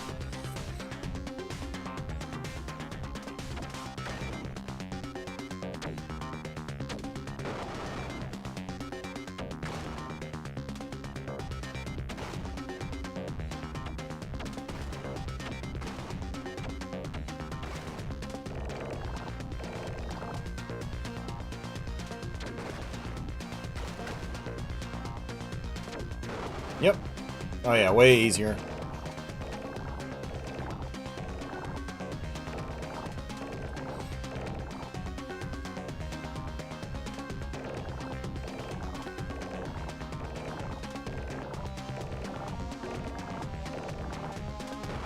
Nice, nice, nice. Try to stay close and point blank. Nice. Okay.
That was close.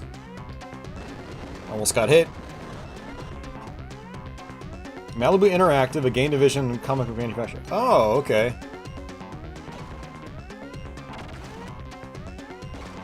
I forgot what else they did, 'cause I remember that name. Malibu Interactive.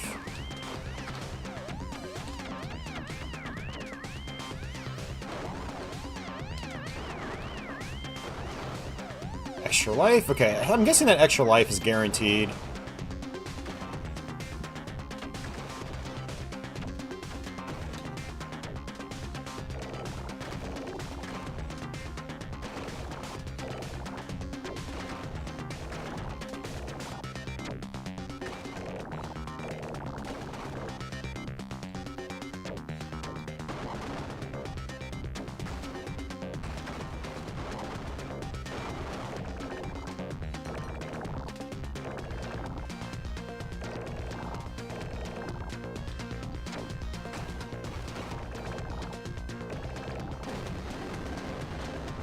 Alright, good stuff.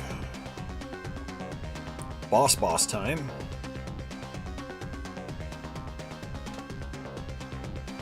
Oh, that's where I've seen the Malibu Interactive name. I mean, you know I love Batman Returns and Sega CD. And the Genesis version, too. Okay. That's why the name's familiar to me, because I've seen their name there.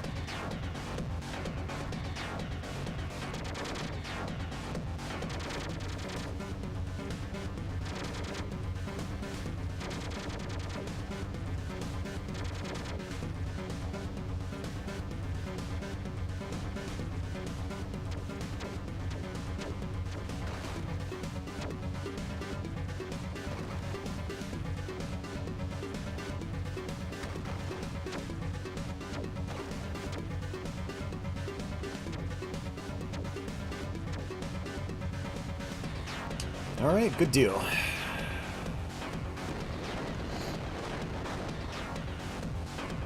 Vince says he stuck to the spread shot until the freeze fight. Okay.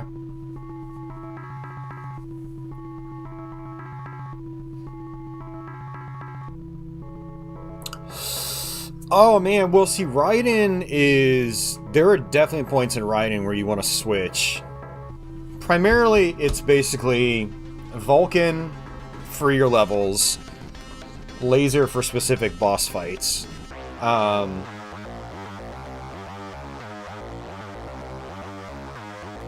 yeah. X-Woman, yeah, actually I remember that. Yeah, canceled.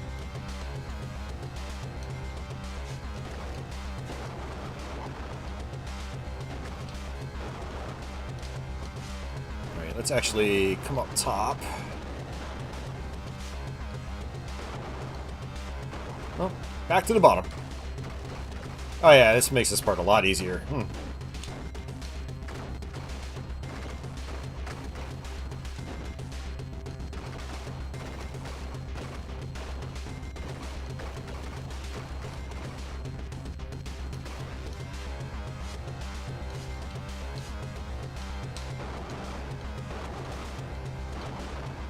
So unless you're going for a high score, you can basically just skip a lot of these guys.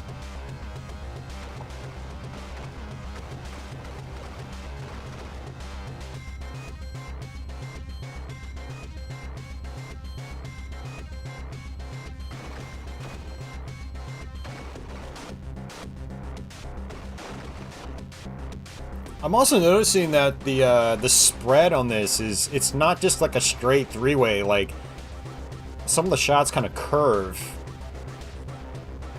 It's interesting.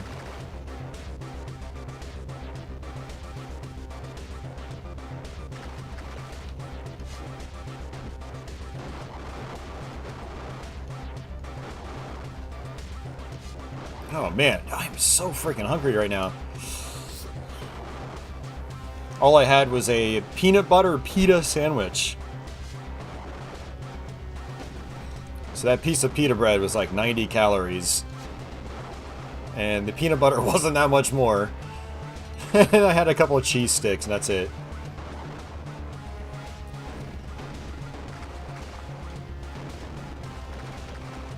I also went to bed hungry, so that's not helping.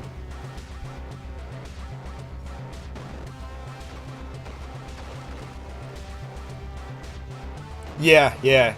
If you come into this stage with a weak weapon, you're pretty much done for. Because they're not really dropping weapon power-ups.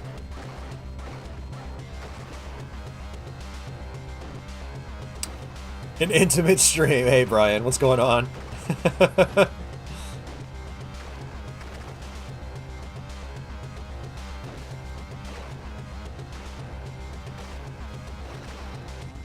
I need some wall meat. I need some meat that's been cooked in an oven and hasn't been sitting in some set of bricks for 100 years.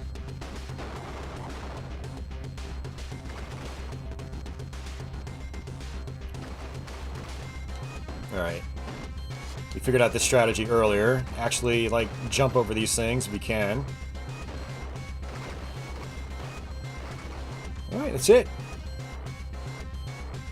Alright, let's not get wrecked by this guy again.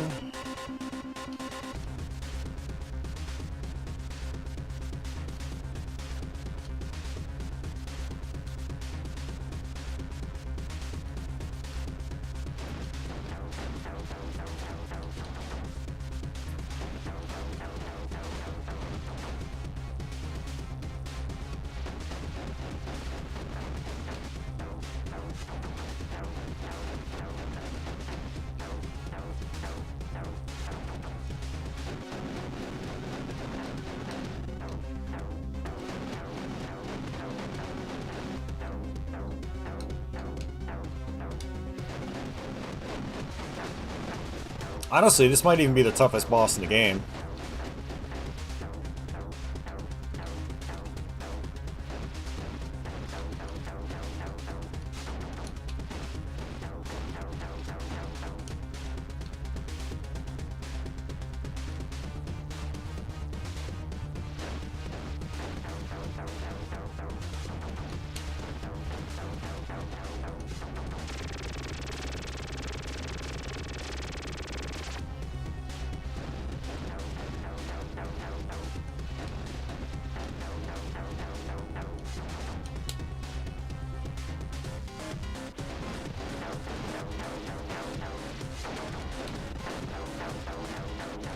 Ah.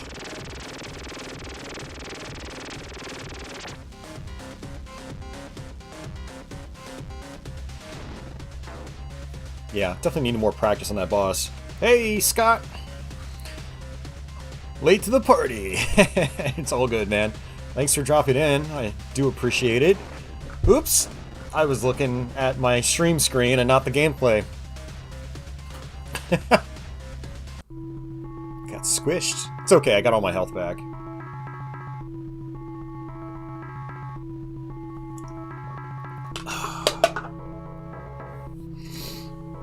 You thought this was a Konami game because of the quality, yeah.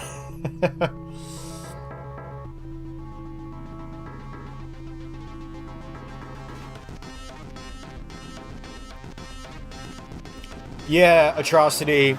I mean, that's kind of when it comes to once you've seen Raiden, that's kind of like the idea I get is you really do need to stick with the spread shot for most of the playthrough, but there are some parts where you do want to switch to laser.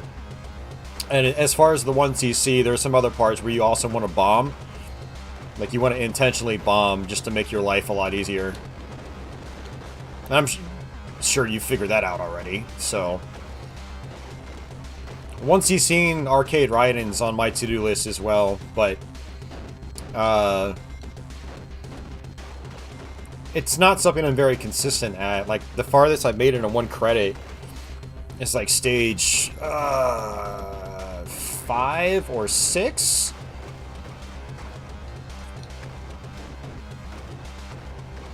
I made it to the first space stage, but even that is very inconsistent. Like, I have a hard time just getting past level 2 without doing something dumb and dying.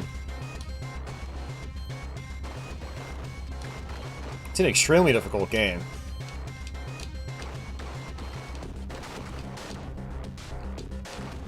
But it's one of my favorite games, period. So, like, it's one of those where I want to make it happen.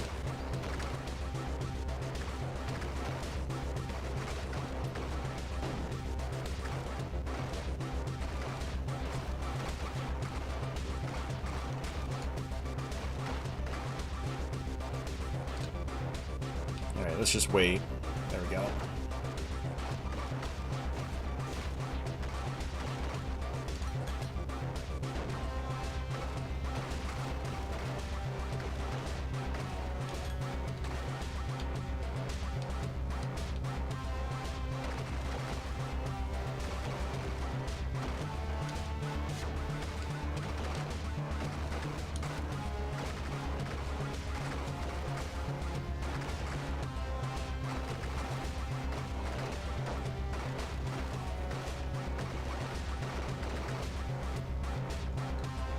I almost feel like it's good to just sit in the middle here.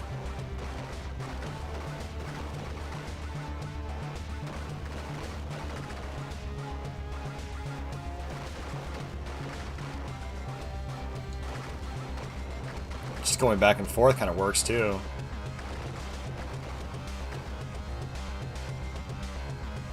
I'm actually thinking I should switch over to the Bolo in case I die.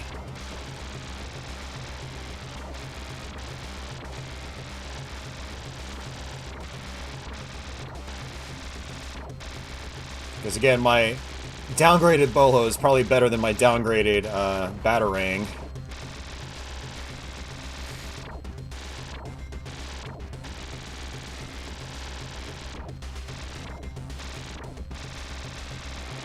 Oops.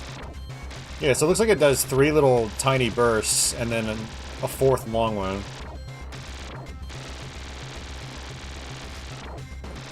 Good to know.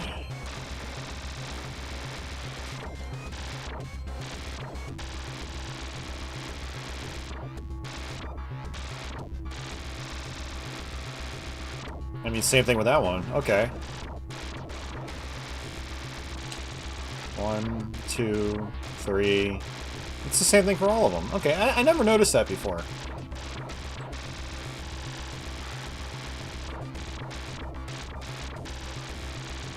Yeah, it's the same with that. We're learning things, guys.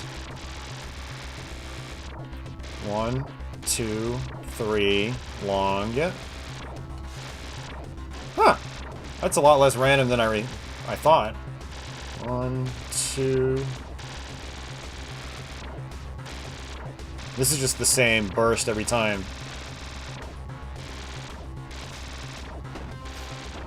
We're learning stuff, guys. Man, that makes me feel good. Oh, man. Oh, I got screwed. That health went off the top of the screen and despawned.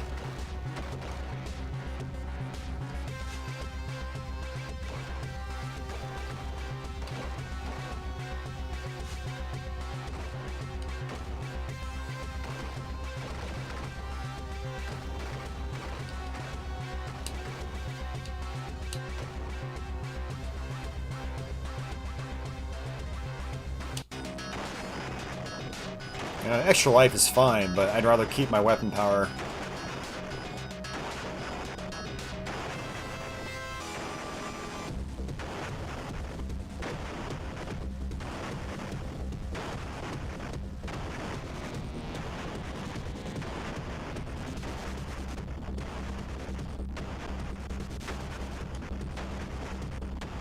I feel like just running along the bottom of the screen works pretty well here. They pretty much come out and target wherever you currently are. And as long as you're constantly moving, they're not going to run into you.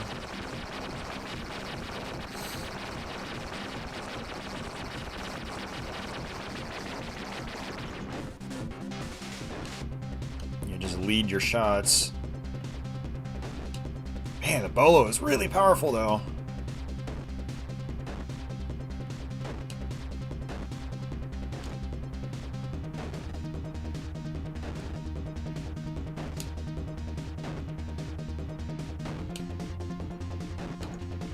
Oops, not good.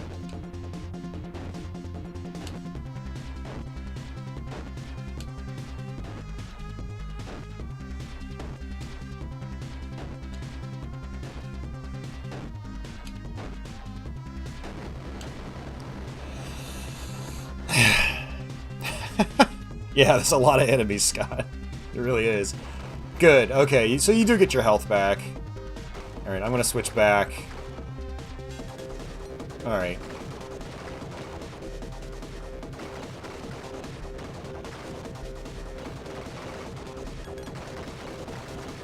Yeah, so that second half of level 3 is pretty much the toughest part of the game for me, so getting that down consistently is good progress. Oh yeah, you can accidentally melee that boss. Absolutely, yeah, you gotta watch out for that. It's why I don't let go of my fire button when enemies get close to me. Because if you let go and you try to fire again, you're gonna punch instead of shooting. So I always make sure like I'm just constantly holding down the fire button. Whoops, did not want that, but that's okay.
Alright.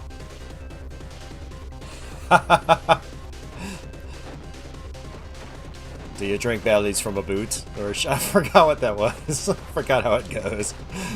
I'm old Greg! Oh man, those are good times, Red. Good times.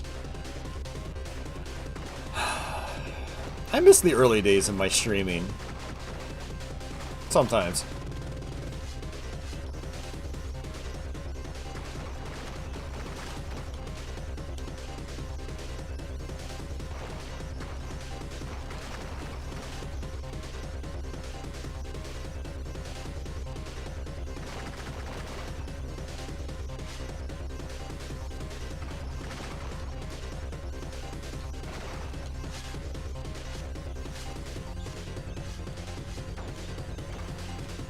Alright, don't need that.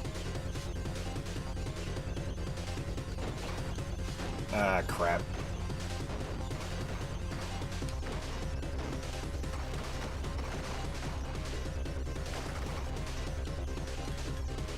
I love the tablecloth effect on the bottom. Every time you blow up one of these dishes, they blow up and the whole table shakes.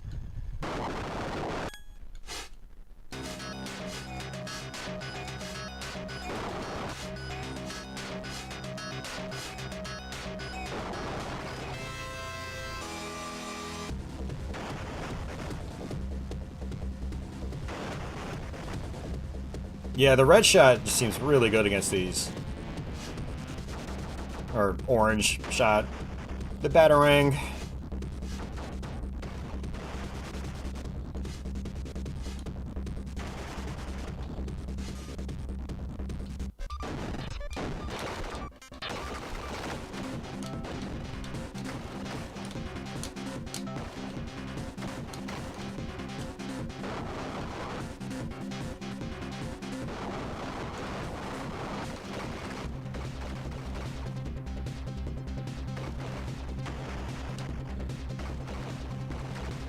Okay, so they can just go right through you and you don't take any damage. That's also good to know. Yeah, the graphics are pretty amazing, Scott. Absolutely.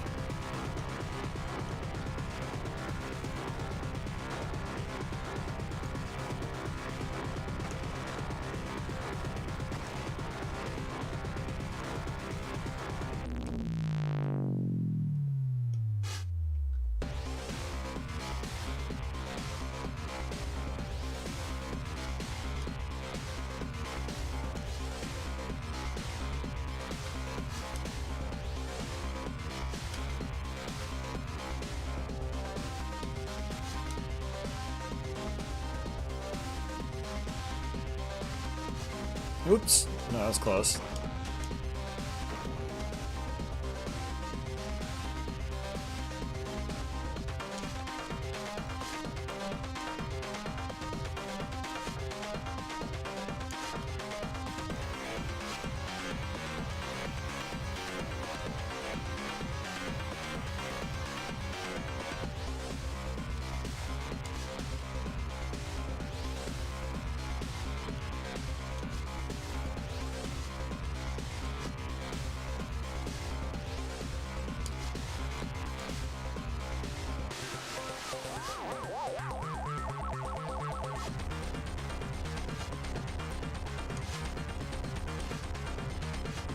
Oops. Yeah, one of the things about this is you don't have a lot of iframes. So, if you take a hit on, like, these tiles, you can just get wrecked back to back.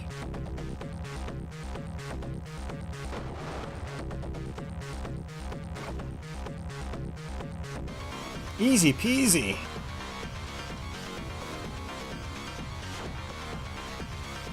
Got it. 8 lives!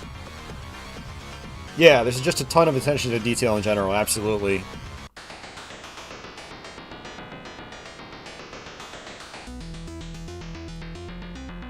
Snow in July? Well, with how our climate's going, I wouldn't be surprised if that actually happens. Hey, Patchouli.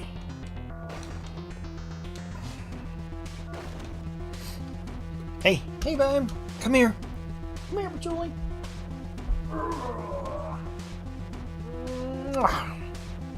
Hey, you. I know you're only going to stay here for about 2 minutes, if that. Here, let me move this cable. Ah, good girl. Kitty tail.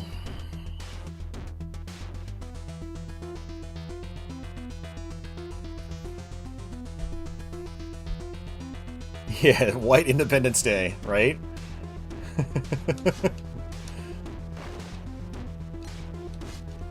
We actually had some snow flurries the other day. I was like, man, it's nearing the end of March. We don't usually see that at this time of year. Temperature's been all over the place, though. It's been really cold the last few days, but we had some, like, 70-degree weather days a couple weeks ago. Yep, and she's gone. See ya, Patchouli. Taking too many hits, man.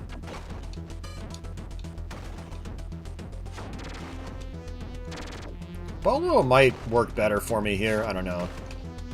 But focusing might also help, too. Just a little bit. I've got chat, I've got cats. I've got other things in the mind, like dinner. Or technically it would be lunch for me.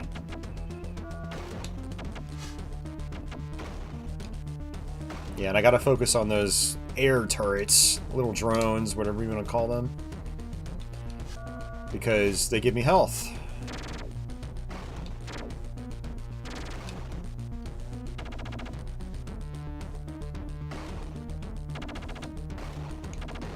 Ooh, that was a good one.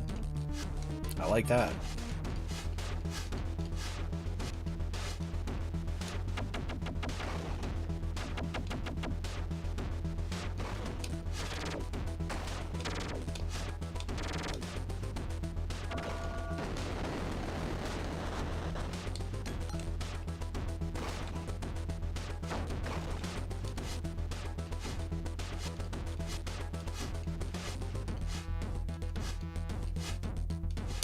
Probably it. It's always like a weird little... I don't know. I don't even know what to call it. It's not really a checkpoint, but I'm gonna call it a checkpoint. Where basically the go message pops up, but there aren't any enemies that appear, and then it pops up again. It's just weird. Okay, yeah, this is better than the Bolo for here. Because the Bolo is taking a while to kill the enemies.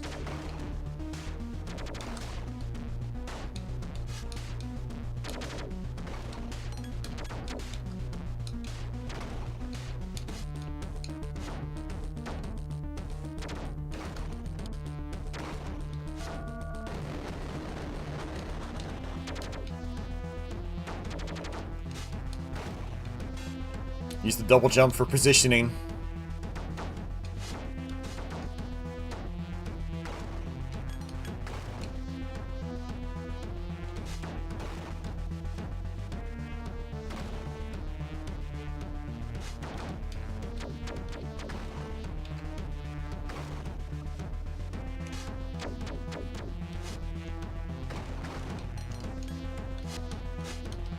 Yeah, you do have a lot of movement flexibility with the double jump, or the jump kick, I should say. It's not really a double jump, but it acts like one. You can use it like one.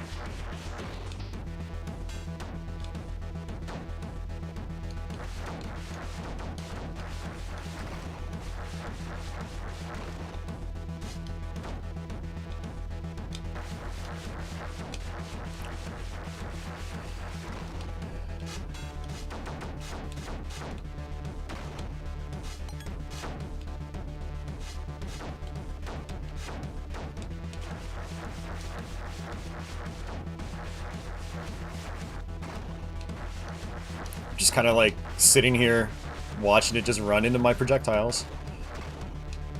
Took a hit. It's okay. Ow. That's it. Girl Geek? I do not. I'm still rocking my Framemeister. I might upgrade to a 5X eventually, but right now the Framemeister is still doing just fine. There are some minor quirks with it that I don't like, but, you know, it's at this point in time, it's kind of nonsensical for me to upgrade to another $300 device. I will do it eventually, because I'm also a person that likes redundancy. So, like, if my Framemeister ever dies one day, I'd like to have a backup. Or I'll buy the Tink 5X eventually, and then the Framemeister will remain a backup. You know, I won't sell it or anything. I'll keep it. Oh, Bolo, thanks. Convenient.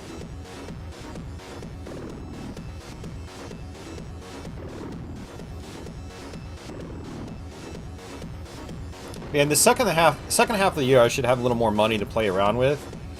So I might just make the random purchase of the Tink 5X. But right now, I'm holding off.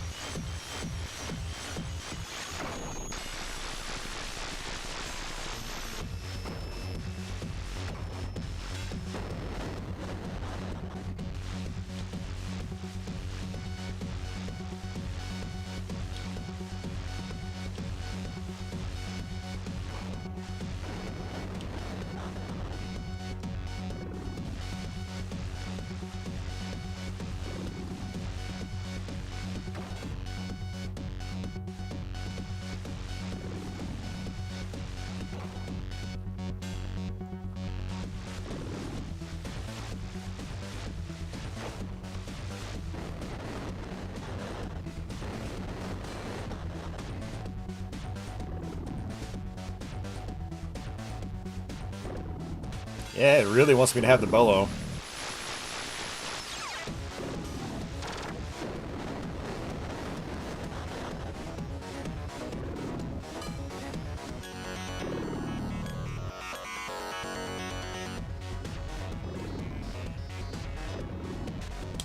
Yep, boss time. Oh, someone's trying to sell it. Okay. Hey, listen, if I had the money right now, I would actually be interested in it.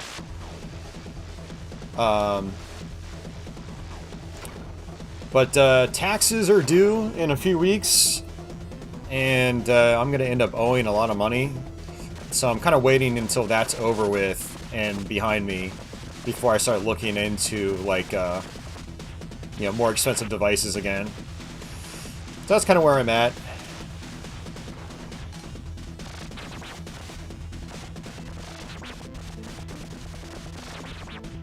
Yeah, so I guess my strategy is just stay in the top left. Kill these things to get health back. And that's pretty much it.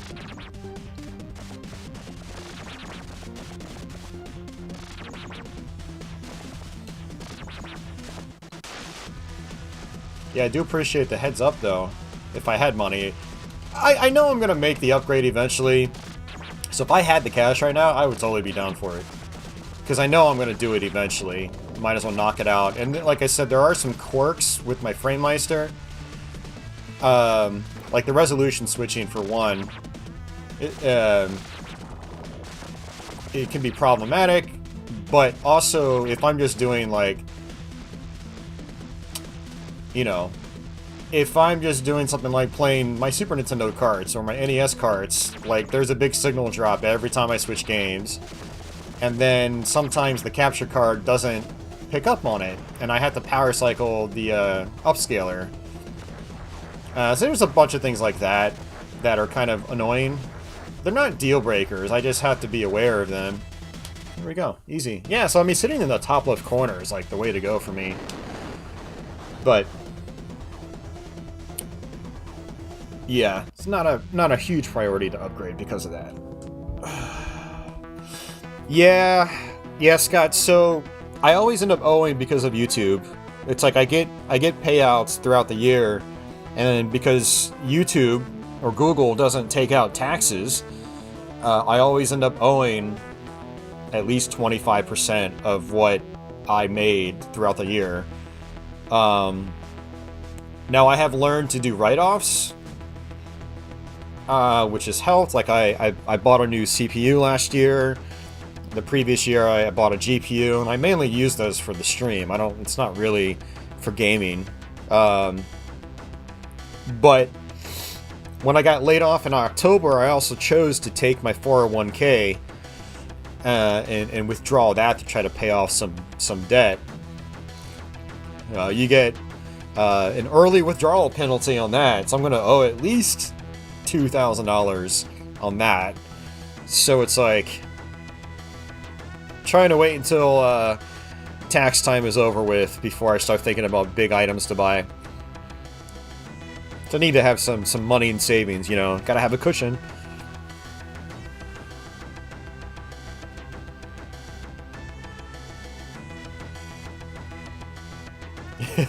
Top left corner for the win, right?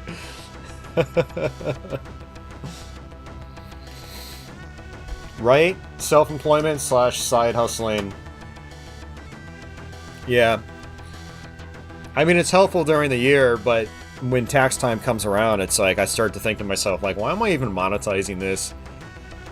I don't know, man. It's YouTube. It's not that bad with the write-offs now. But I still end up owing every year, which sucks. Yeah. All right. I'm gonna try something here real quick. Let me find the export I did earlier.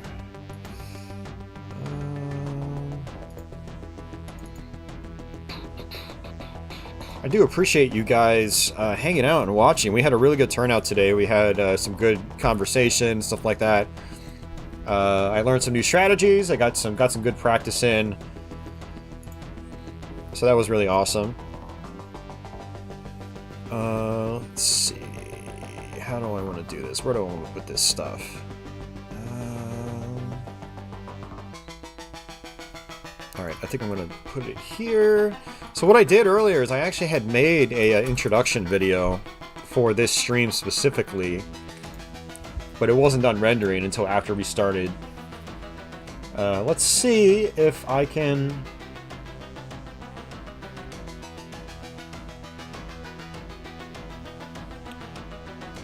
Let's see if I can add it in. Back to stream.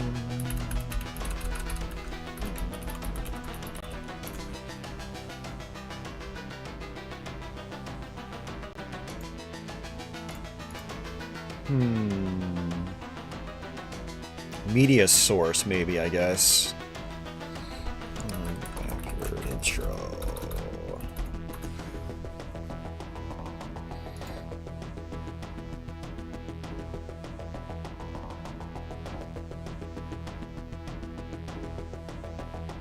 Okay. Yeah, it should just play my video file.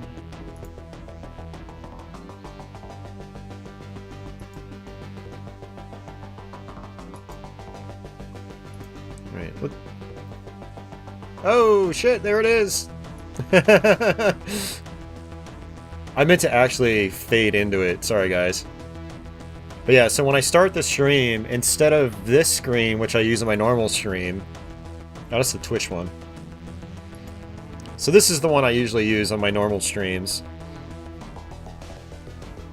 So since you guys are special, you're gonna get animation. That's gonna be your starting soon screen.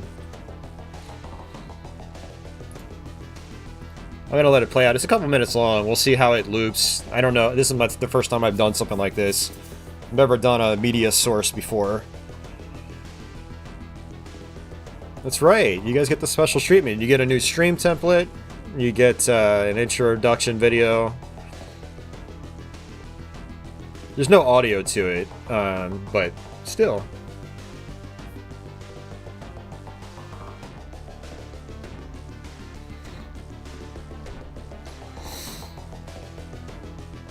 But yeah, thank you for hanging out. Do feel like I warmed up quite a bit to this game. I'm gonna have to do some more runs on my own time, and then maybe in the next week or two I'll actually record the Let's Play, which will be cool.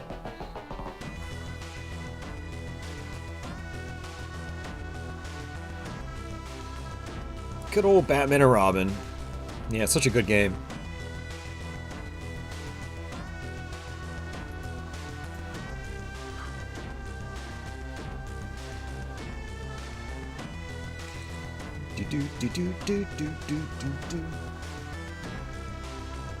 You guys even got to see a little bit of Patchy's head.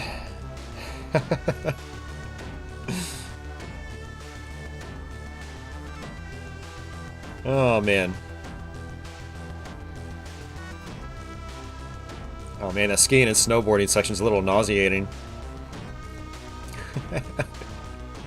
It's because partially it's because it's zoomed in to stretch the whole screen. All this gameplay was just recorded 4:3, so I have to zoom in on the footage to make it look, you know, stretched out, but still the correct aspect ratio of all the sprites. Red says, good practice session. No game was hit with a hammer.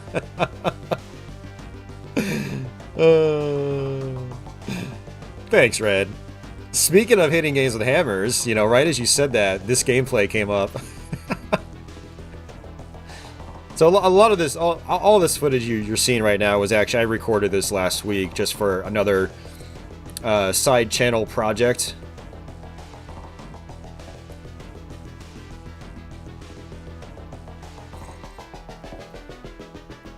I basically went through a bunch of these games to record the music for them for my game music channel, which I'll post in the chat. Some of you guys don't know about it.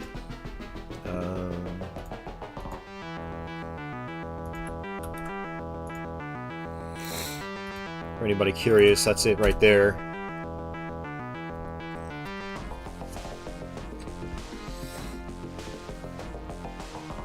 This is actually older footage. I think this is from my Panzer Dragoon Let's Play from a couple years ago. But I think this is the last of the gameplay footage, so it should fade out and then loop again. But I'm trying to see if the loop is going to be seamless. It should be seamless. I don't know how OBS is going to do this, though. We'll see.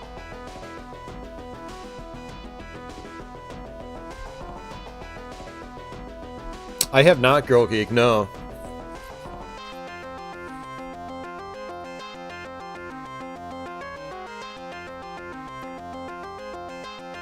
Good old Panzer Dragoon, such a good game.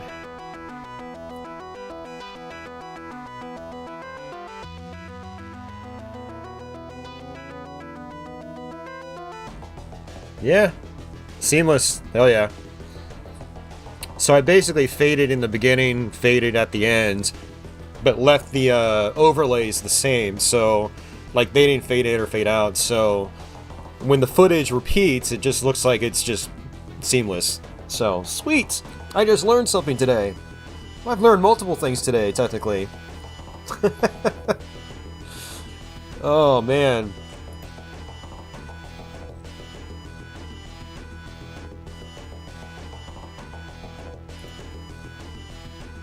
Alrighty, guys. Well, that's gonna do it. Maybe I'll even try to, like, give you guys a special outro or something. Oh, cool, Girl Geek. That sounds like fun.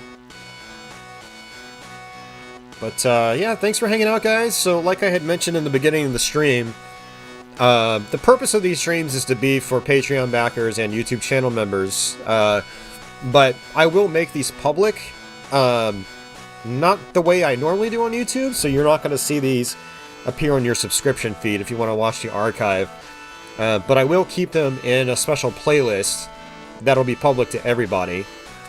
You just have to know the link to the playlist or know to go to my main channel page and find the playlist.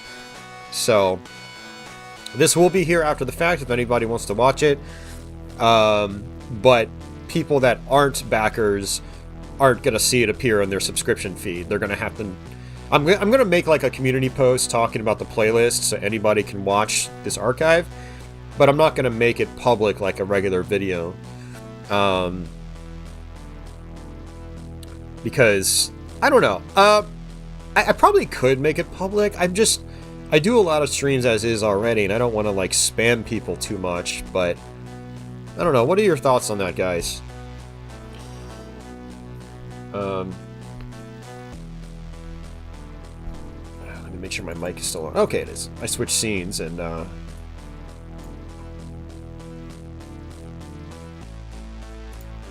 yeah, I mean, yeah, so the idea going into this was, like, try to make it special for you guys that actually, like, support the channel monetarily. So I kind of want to keep it sort of special, but it would be cool if other people could see the session. So yeah, I figured I would compromise and just post it in a unlisted, not unlisted, leave the video unlisted, but post it in a public playlist, and then just have playlists, you know, have these streams in the play. I think I'm gonna just do it that way, because the other thing too is like, I don't know. Scott says post and spam away. It's all good to him.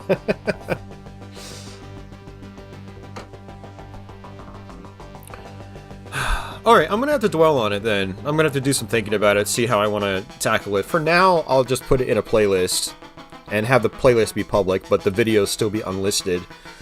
And then over the next day or two, I'll think if I want to make these streams public. So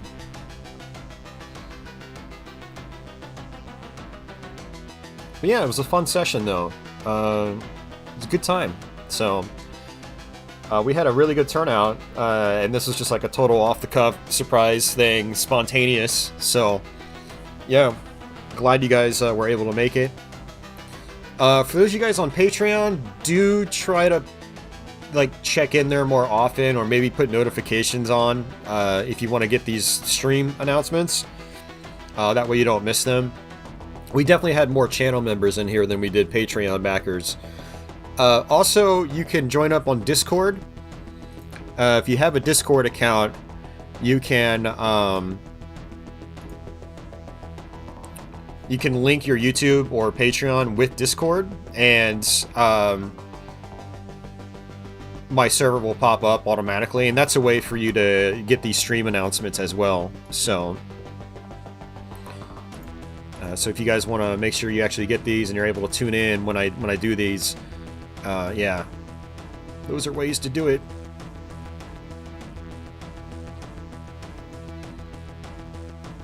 Okay, so Scott, YouTube does have that. The problem is I need to make these available to Patreon backers as well. So if I enable it YouTube only, then Patreon backers can't watch these streams. Same with like the handful of Twitch subscribers I have. Those Twitch subscribers that are on my Discord, they'll see me post this link to this, you know, backer only stream. And they wouldn't be able to access it either if I made it YouTube only. But YouTube does give you the option to make it literally just YouTube channel memberships only. But since I have people supporting me on different platforms, they all need to be able to access the stream. I treat them all the same, basically. I do tell people, if you're gonna support monetarily, I think it's best to do it through YouTube, because I think you have more perks. Like, you get the badges next to your names, you get all like the patchy emotes and stuff like that. YouTube's notifications, I think, it's just a better system for that, because it's already integrated into a site you're probably on already. So like, you'll see the little bell ring on the top right of your screen when I go live as a channel member, you know, post or something like that. So but yeah, that's why I don't have it set to just YouTube, because then Patreon backers and Twitch subs can't drop in. So yeah, I hope that makes sense. And whew, alright, I need to get out of here and get some food. I am starving. But yeah, guys, thanks for hanging out. This is a good time. I had some good runs, and we even had Apache sighting. Alright, well, that's gonna do it for me. I'm good at just rambling at the end of my streams, and this is no different.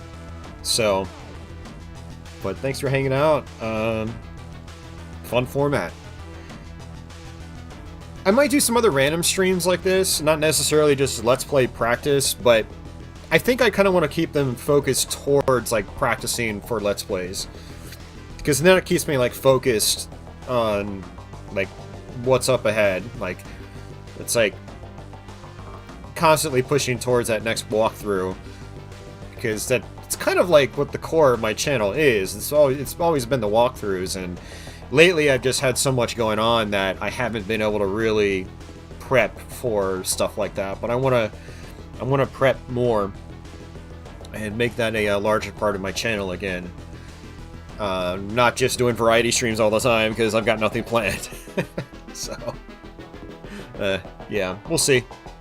Alrighty, guys, have a good night or day or wherever you are, and hopefully I'll catch you guys soon. Thanks again for your support, and thanks for hanging out. I'll see you later.